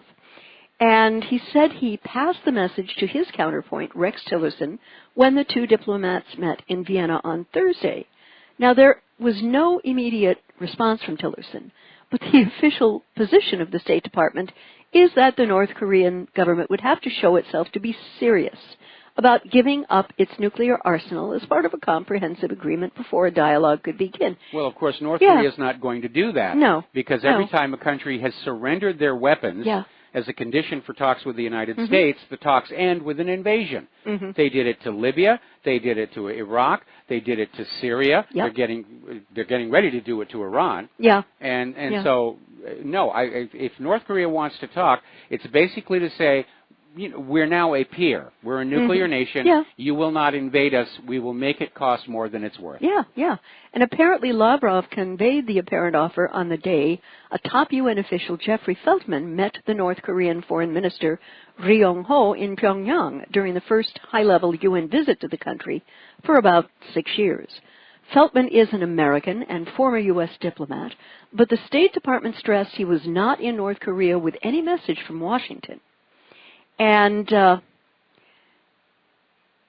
analysis, it looks like this. As North Korea's latest launch shows increased missile capability, we chart the country's progress in developing a nuclear weapon that can credibly threaten the U.S.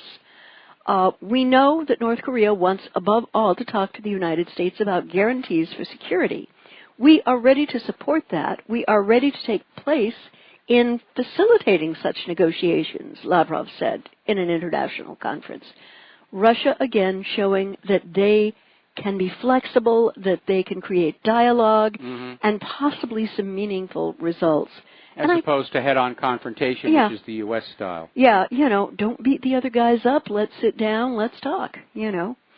And another little article on the Korean standoff. South Korea apparently is demanding control of U.S. military to instill fear in North Korea.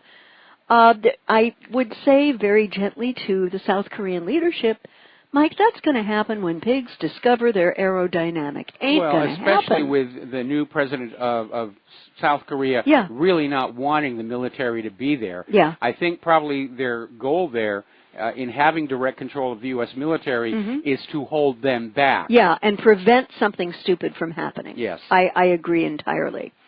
And I can understand that. I don't think it's going to happen. What do you think? I agree. The United States is not going to relinquish control of their forces to anybody. They've done it to a small degree with NATO. They've done it to a large degree with Israel, which is very scary. Israel actually has direct control of American military assets, including some of our nuclear weapons. Yes, that could cause one to lose more than a little sleep at night. I'd like to go over to something else that Russia is doing. They are proposing a Syrian reconciliation scenario to Libya.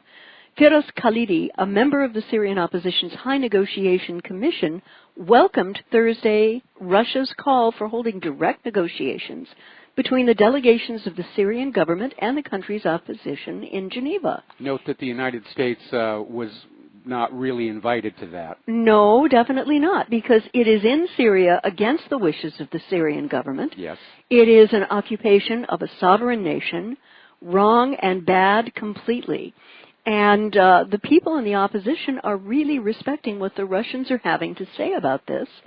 And the statement was made, for the first time we feel that Russia exerts serious pressure on the delegation of the Syrian regime in order to bring it to the political process, Khalidi told Sputnik. Well, what's going on is there is a legitimate opposition in Syria, just like there's a legitimate opposition in virtually every country, including this one. Yeah. But the U.S. seized on that as their shield, and then upped the ante by sending in ISIS and Al-Qaeda. Yeah. And, of course, ISIS and Al-Qaeda's agenda was Assad must go, Assad must go, Assad must go, which was not coincidentally the position being echoed by Washington, D.C. Well, ISIS and Al-Qaeda are now gone. And Syria is back to a Syrian government and a political opposition that wants a larger voice in running the nation.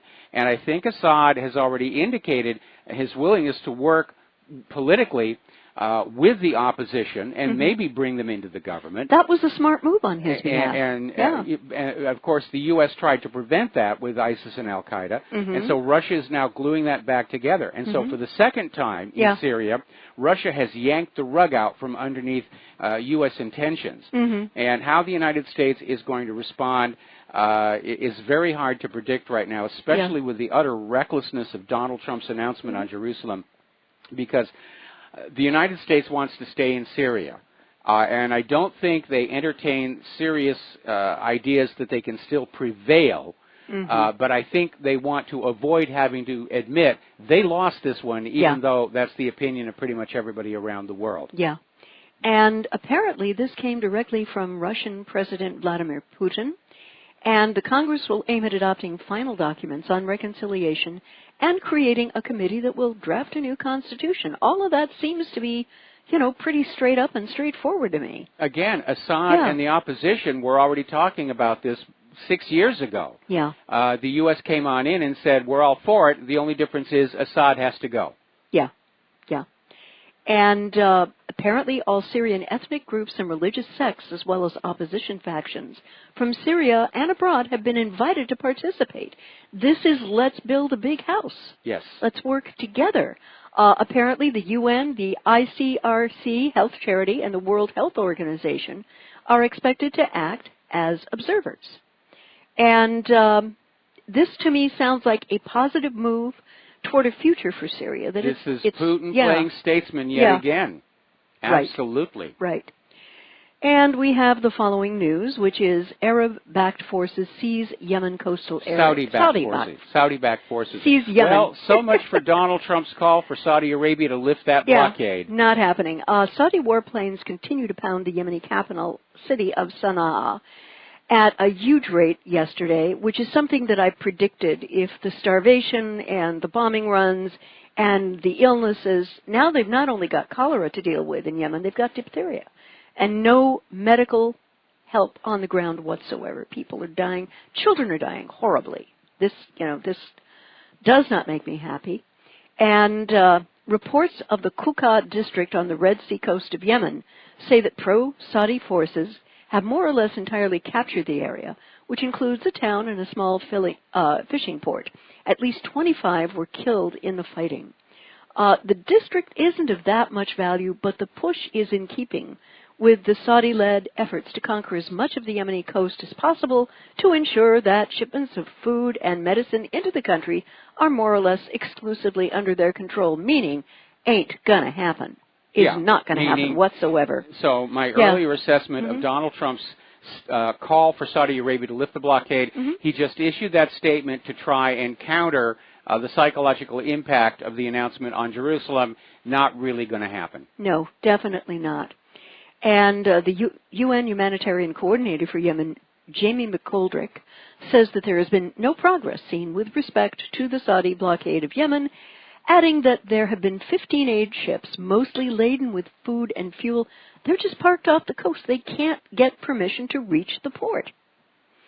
And yet, the White House officials are saying that they believe actions are taking place which will lead to the Saudis opening up the ports to the humanitarian aid. And by the way, the new ice skating rink has just opened in hell. Right, right. All right, we got to take a break for commercials, and we will be right back. Aloha, America. Welcome back to our show here, and take it away, Lady Claire. I'm just going to kick back and relax. It's Pauhana Friday. Yes. You do the show. Okay, all right. All right. I have to tell all of our readers and listeners I am profoundly disturbed by President Trump's recognition of Jerusalem as the capital of Israel. Now, we knew it was coming. There were bits and pieces that were kind of planted in advance. And we know sort of why this happened, which was something that I believe President Trump promised Sheldon Adelson he would do if he got elected. Well, Sheldon Adelson was pushing for this, and so was Netanyahu, and so was AIPAC, and so was Jared Kushner. Yeah. But again, as president, we are hoping for decisions that take the wider view of what's going on. And as I mentioned earlier in the show, looking at the reactions from the Middle Eastern nations, and Putin's already down there, he's visiting Egypt, and he's visiting Turkey, that Donald Trump has succeeded in pivoting in a single chunk the entire Mideast away from the United States and toward Russia. And all these Arab nations are getting together to decide what they might do about this. Now, we're not talking military action here because Israel does have nuclear weapons. But those Arab nations, they've got the oil. And they could declare a mass embargo against the United States at the same time they drop the petrodollar. And that would be a blow the United States could not survive. I just, some of you may have seen the film Wreck-It Ralph. And unfortunately, when it comes to Middle Eastern peace, we seem to have a Wreck-It Donald in the White House. Yep. I think that analogy can very easily be done. Yep. And I have to wonder if President Trump actually realized what the nature and the shape of the ramifications of this choice would be. Well, as I mentioned earlier in the show, if Donald Trump intended to set the Mideast on fire, he's just done a good job. Yeah. If he didn't intend to do it and didn't realize what was going to happen, that shows basically poor quality thinking. He's just out there to take care of his friends, and again, very clearly did not appreciate the scale that the reaction was going to be. I mean, they've inflamed all of the world's Muslims, many of whom are now, thanks to the open borders policies, within reaching distance of Americans, in the United States and Europeans in Europe. And already the State Department, without specifically naming Israel or anything, is saying Americans traveling abroad are now a target. And so basically with this one move, Donald Trump has made Americans a target of Muslim anger, and Netanyahu has made all of the world's Jewish people targets for Muslim anger. And we can go a little further than this. President Trump has painted a huge red target on the backs of every American service person. Yes. Here, abroad, and especially those who are serving in the Middle East right now. Yes. I mean, this really concerns me. So if there is an increase in terror attacks or IEDs killing our young people in uniform, we know who to blame for it. Yeah, you know. And speaking in Gaza on Thursday, Hamas leader Ismail Haniyeh said, "We should call for and we should work on launching an intifada in the face of the Zionist enemy." He said, "We want the uprising to last and continue to let Trump and the occupation regret this decision." And apparently there have been violent protests in the West Bank and on the Gaza-Israel border, stones being hurled at anti-riot troops, and Israeli troops turned water cannons and fired tear gas. Well, deaths are now being reported as well. Yeah. So this is escalating. This is not even beginning to show the signs of plateauing, let alone declining. I think it's just going to get worse from here. And again, we still don't know what response is going to be organized by the foreign ministers of all of these Arab nations, on whom we are greatly dependent for oil. Yeah, that is going to be a very interesting get-together. But I think that they are going to be motivated to work together unilaterally, which is sometimes a little difficult for leaders of Middle Eastern countries to do. But I think they're going to speak with one voice with this. U.S. foreign policy has been to keep them at odds with each other, and I think most of them are smart enough to realize that. But with Turkey clearly pivoting away from the U.S., Turkey was one of our major allies in the region to keep the area under control. And now Turkey has pivoted away, and Turkey is talking about what a terrible decision Trump made regarding Jerusalem. Yeah, I think we're going to see more, and in fact, we have seen demonstrations in Muslim Asian countries like Malaysia. Yes. You know, and they're coming out against this decision. I mean, the protests so far have been peaceful. We're seeing Orthodox Jews and devout regular Jews are denouncing this as well. The only people who think this is a really good idea was the government of Israel and the war hawks everywhere and Donald Trump's supporters. But the condemnation from around the world. The only exception is the Czech government is saying they're considering following suit and recognizing Jerusalem as Israel's capital, at which point Netanyahu put on his tap shoes and said, "See, the world is with us, the world is with us." We'll be back after these words from our sponsors. Aloha America, welcome back to the show here. A very appropriate piece of bump music on that one. So, Claire, please continue. Well, it's also noted that hundreds have taken part in protests in Iran, where the state TV aired footage of marchers chanting "Death to America" and "Death to Israel" while holding up Palestinian flags and banners. And they're going to be having hundreds more police in Jerusalem's Old City today as further conflicts are feared. And back in Iraq, Iraqi militia says Trump's recognition of Jerusalem is a legitimate reason to attack Americans. Hello. We still have a lot of military over there. Gee, thanks an awful lot there, Don. Yeah, you know. And Russia Today is reporting that the Shia paramilitary group Harakat Hezbollah al-Nujaba has declared that the U.S.'s violation of the Holy Land status quo is a legitimate reason to attack Americans. Oh, boy. You know, one has to wonder how he came to this decision without really understanding any of the ramifications, both in the Middle East and beyond. Either his advisors didn't tell him this was what was going to happen, because they too are on board with the pro-Israel agenda, or he wasn't listening to them. And either way, that's a very, very dangerous situation. Yeah. Because the last administration we had seemed to get by on wishful thinking. Yes. And look what a mess they made. Yes. And apparently, a Palestinian official has said Trump's declaration has effectively precluded the possibility of a two-state solution. Well, maybe, yes. They may be jumping the gun, because we're hearing from all these other nations in the Middle East that they're going to now officially recognize the state of Palestine with its capital in East Jerusalem and just ignore the contiguous land issue, given that the settlements in the West Bank are illegal. Their new idea is they should be taken down and the land given back to Palestine anyway. Israel, of course, is going to fight that tooth and nail. Nikki Haley up at the United Nations is going to veto anything the Security Council does, and that may actually lead to outright military action. But again, Israel's holding that ace card. They've got the nuclear weapons. Yeah. What really concerns me is that this has given a certain empowerment, if you will, to Netanyahu, who is kind of losing his base. But it's also a fear factor, which Netanyahu likes to use to hold the Israeli people together.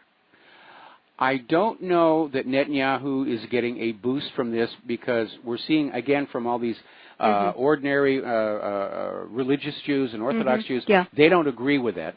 And again, the fear factor, they have to realize that it's Trump and Netanyahu that have just made the world a more fearful place.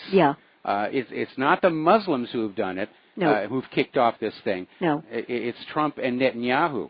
So I don't think the politics are going to go quite the way that Netanyahu is hoping. And again, he's desperate to get off the hook with this corruption deal. And desperate men take desperate chances, and sometimes they do some pretty reckless things. Yep, they do. One thing that I'm concerned about, and we haven't really discussed this, the Al-Aqsa Mosque. Yes. I am very concerned that the IDF is going to be given orders by Netanyahu to completely close it off to Muslim worshippers and ultimately demolish it. Because isn't that the area where the third temple theoretically should be built? Well, that's where Israel says it should be built. And here's one of the historical ironies. What they call the remains of the Second Temple, on which the Al-Aqsa Mosque and the Dome of the Rock are built, is actually the remains of an old Roman fort called Fort Antonio. And even Israeli archaeologists have now concluded that the actual site of the First and Second Temple is on nearby Mount Moriah. It's just a little bit off to the southeast, you know, a stone's throw away, but it's not that exact spot. So, I mean, to me, the solution is obvious. Build your third temple on Mount Moriah and leave the Muslims their holy sites. But again, Israel doesn't like to share. Palestine has indicated they'll share Jerusalem. They'll have East Jerusalem for their capital, and Israel can have the rest of Jerusalem for their capital. But Israel's attitude is, no, we get it all. God gave it to us. Go away. And they're going to take it all, Mike. Well, they're going to try. They are, but if the instant they do anything to the Al-Aqsa Mosque or the Dome of the Rock, they're not going to be able to contain the reaction and the rage. I don't think so. I think this is going to be a very bad move, but they may make it. You know, Netanyahu could go on in there and just order the mosque and the dome just to be shelled from a distance. Because technically that area is under the control of a Muslim commission. And Israel's legal authority there is limited. But again, they're operating outside the law here. And apparently Israeli fighter jets have hit targets in Gaza Strip, predictable, after the Day of Rage protests, and I would suggest that this kind of military stuff is going to continue to come down. I like this quote. A projectile was fired from the Gaza Strip and was intercepted by Israel's Iron Dome missile defense system. Well, that tells us whatever the projectile was, it was not built by the Gazans. No. Because those homemade Qassam rockets don't fly straight, and it's almost impossible to hit them with Iron Dome. So whatever was fired out of Gaza was a modern, factory-produced weapon of some kind. Yeah. A false flag. Yeah. And so far, and this is coming from Russia Today, at least 2 Palestinians have been killed and more than 760 injured during this day of rage. I think it's more than that. I mean, the numbers are updating constantly here. Anyway, we're going to go ahead and take a phone call from W down in Texas. And aloha, W. What's on your mind? Yes, can you hear me? We hear you just fine. You're on the air. What's on your mind? Yeah, I wanted to make the point about net neutrality again. It looks like, the powers that will be controlling that, the ISPs, the telecom, they have the opportunity to throttle websites, to potentially even outright censor websites. So, that's not bad enough. And of course you have all the search engines and so forth doing the same thing. So now you have a bunch of different entities, basically with the power to censor the internet to a level not seen before, which is bad. It's just simply bad, awful. Yeah, but it's not going to work in the long run. It's not going to work in the long run. You already have other countries are talking about setting up their own internet that is basically going to deny control by the U.S. government. Here in the United States of America, you've already got communities are setting up their own community-supported internet, and already, of course, the ISPs are trying to lobby the courts and lobby the government to pass a law saying, no, you will only use our internet. But I don't think they're really going to have that much success. China tried to censor their internet, especially after Tiananmen Square, and people just found a way around it, and they'll do it here. All the censorship activity is going to do is get people to stop using their internet, including the commercial aspects of it, and they're going to go to alternative internets. Because anybody can set up an internet. The technology is well known. There's nothing proprietary about it at all. In fact, it was developed at U.S. taxpayer expense, and therefore it's technically the property of the American people. I agree with what you're saying. I've seen a video of people in Detroit setting up their own Wi-Fi system. But no, I'm not talking about Wi-Fi. I'm not talking about Wi-Fi. I'm talking about whole communities setting up their own community internet where everybody is communicating back and forth, and it never even goes out to the backbone corporations. Anyway, W, we're going to let you go because this phone connection is really bad and you are breaking up. So we're going to go back here to the lovely Lady Claire. There was an article that I saw today from when the hits the fan plan, Michael Snyder, and it's part of a series. And he says, expect desperate, insane behavior from the U.S. government in 2018. And I expect desperate, insane behavior from the government all the time. Yeah. And he believes very strongly that Donald Trump may be pushing to entangle this nation in an escalating and increasingly disastrous conflict in the Middle East. The signs are everywhere. He sure got a good start to that. Oh, last Wednesday, absolutely. And Snyder says that confrontation with Iran has been the holy grail for neocons for decades, but it's becoming increasingly likely under Trump. And since he wrote the other articles, the situation has escalated. And Trump has decided to attach himself even more clearly to the hip of crazed Saudi princeling Mohammed bin Salman and Israel. Well definitely on that latter one, but because of what Trump did with Jerusalem, Saudi Arabia is now pivoting away. Yeah. They have soundly criticized this decision. Absolutely. And as you mentioned, Mike, the question is, what are they going to do about it? What can they do about it other than to go to the pipelines? Well, that would be their best option. I mean, even with all those Arab nations united together, a military attack on Israel would be responded to both with Israel's nuclear weapons and U.S. nuclear weapons. Yeah. But again, those Arab nations, they might just decide, on a complete boycott, or rather an embargo of oil to the United States, coupled with abandoning the petrodollar system. And that would be a 1-2 punch that would really wreck a lot of things here in the United States. Yeah.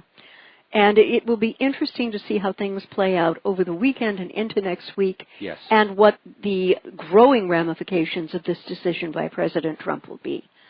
And unfortunately, just because something is the most ham-fistedly, pig-headedly stupid thing this country could do is not a guarantee that it won't do it. And that scares me about American foreign policy. It scares me as well. And over past administrations, I've made the observation that the quality of thinking coming out of the various administrations does seem to be very, very poor. That it's all about an immediate need, an immediate agenda, an idea that sounds really good in the elevator pitch, and either a good, careful analysis of its outcomes is not being done, or it's being done and simply being ignored because of political reasons. But again, the U.S. has just made a mess of the entire Middle East, and it's about to get worse. The U.S. is making a mess of the entire world right now. And there doesn't seem to be any end in sight other than a military defeat for the United States or the collapse of the U.S. government, probably both. And what Snyder feels is that an aggressive posture against Iran in the Middle East will lead to another huge fail, sparking a more serious collapse in the U.S. empire, and ultimately Iranian domination of the region. Crazy? He says he also heard that Brexit had no shot and that Trump couldn't win. When it comes to conventional wisdom at this point in the historical cycle, I want to be short. First, the U.S. doesn't have the position it thinks it has in the world any longer. The moral authority, irrespective of whether it was deserved in the first place, is gone, and especially with this decision by President Trump. Well, we had that politician over in Germany the other day who just came right on out and said, it's obvious that America's influence in the world is in decline. And the world should be turning to Europe, specifically to Germany, for guidance into the future. And empires, he writes that empires always make increasingly stupid decisions toward the end, driven by hubris and a lack of self-awareness, and the U.S. the U.S. is no different here. Well, what's going on is what used to work, what worked back in the 50s and 60s, isn't working anymore. And so everybody's out there saying, well, let's try a new idea. Let's come up with something else. And all that's left are the really over-the-top, over-the-shark, out there ideas. And somebody says, well, we got to do something, so let's try this. And this turns out to be another disaster, and it just accelerates things.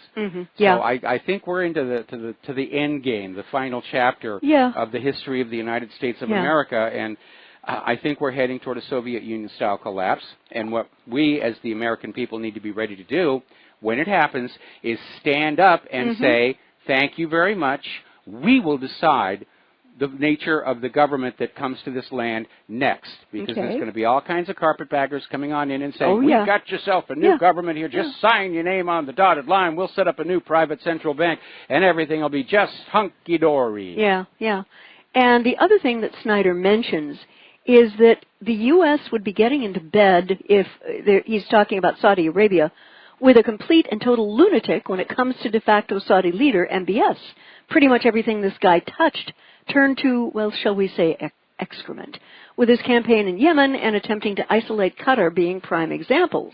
Now with his mass arrests of Saudi princes and other powerful people, family members, in a quest to firm up his position, he's lost even more credibility in the region and created a slew of dangerous enemies who are not going to forget what this guy did to him, ever. Along with consolidating his power, apparently Crown Prince bin Salman, looking at the Saudi treasury, simply said, well, we're just going to plunder our own billionaires. Because all those people who were arrested, they were all let go as long as they signed over the majority of their fortune to the Saudi government. And at this point, I would say he's definitely, probably a lot of people are thinking about just assassinating him at this point. So I wouldn't want to be underwriting his life insurance. No, I sort of wouldn't either. But there seemed to be an incredible simpatico between this guy and Kushner. Apparently, but Kushner does read like he's an Israeli asset, no question. Oh, yeah, yeah, and, definitely. Again, I thought it was rather tasteless nepotism for Trump to bring him into the White House in the first place. Yeah. You know, you're not supposed to hire your family into a political job, but that's exactly what he did. Yeah, absolutely. Well, Ivanka, too. Well, I thought she quit. She stepped back and went back to... No, she was just at a very recent conference on women's issues in India. So, yeah.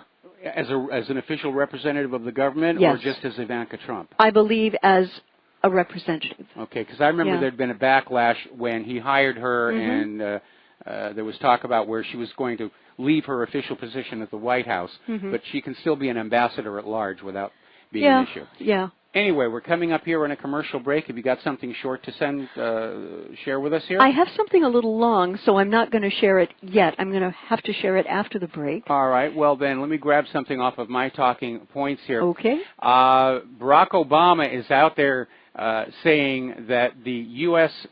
absence from the Paris Agreement is only temporary, which suggests that he knows somehow Trump is not long for the White House.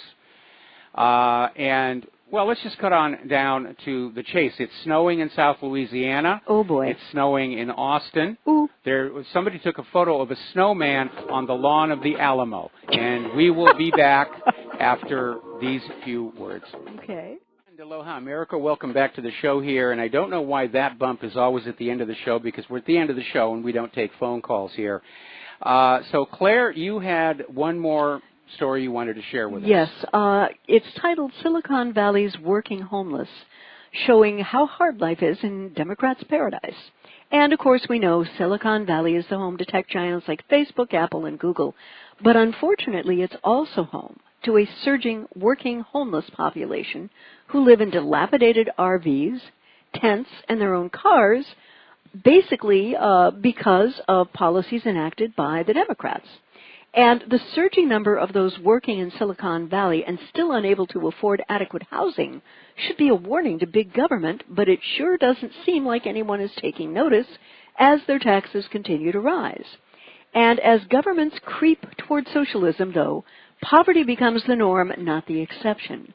And Silicon Valley has the highest median income in the nation, but a soaring tax burden and expensive regulations have caused housing prices to increase, which has also caused the homelessness to surge. Well, that is pretty tacky when you're working for these companies and you have to live in your car even though you've got a full-time job there. That's insane. And it's another reminder that movie, The Interns, which is set at Google. Yes. And it's a fun movie. I really like it. And it makes Google look like it's the greatest place in the world to work. Yep. Apparently, it's another Hollywood myth. Yeah. Yeah, very definitely. And we're hearing all these horror stories about people who work for Amazon, about how they're being treated. Yeah, just inhuman. Just inhuman. Again, this kind of abuse of workers, fascism. Fascism on display. Mm-hmm. Okay. And in our final moments, and we're heading into, I think Hanukkah is with us now, Christmas. I don't know about other religions who have significant celebrations in the month of December, but everyone out there... It's the Feast of the Saturnalia. Well, I wasn't really counting that, but I would like to invite and inspire everyone out there to just be a little kinder this December to yourselves, to your families. If you can even donate 1 can of food to the local food bank, that's going to keep someone going who wouldn't have without it. Just remember to be a little kinder this season. Definitely going to do that. Yeah. All right, moving on down here and finding some other things to share with you. We were talking about how it's snowing in all these places, and apparently it's Winter Storm Benji, which makes it sound like it's not all that big a deal, but apparently it is. And up in Alaska, which, yes, they're supposed to be getting snow this time of year, but apparently they had 10 inches in a single hour, and it is one of the most extreme snowfall rates on record, where people basically would go into a movie theater and the streets were clear, and they came on out and their cars were just buried. Wow. So now apparently climate alarmists have been caught faking sea level rise data. They haven't given up selling us drowning polar bears and flooded coastlines. If you don't pay your carbon taxes, the world is doomed. Yes, yes. Hasn't happened yet. Anyway, there's the music. Time for us to get on out of here from our Pauhana Friday show. Please stay tuned for John Stedmiller. He's got a lot more interesting things to share with you. And we'll be back on Monday. So have a really good weekend, a good, safe weekend, and aloha, America.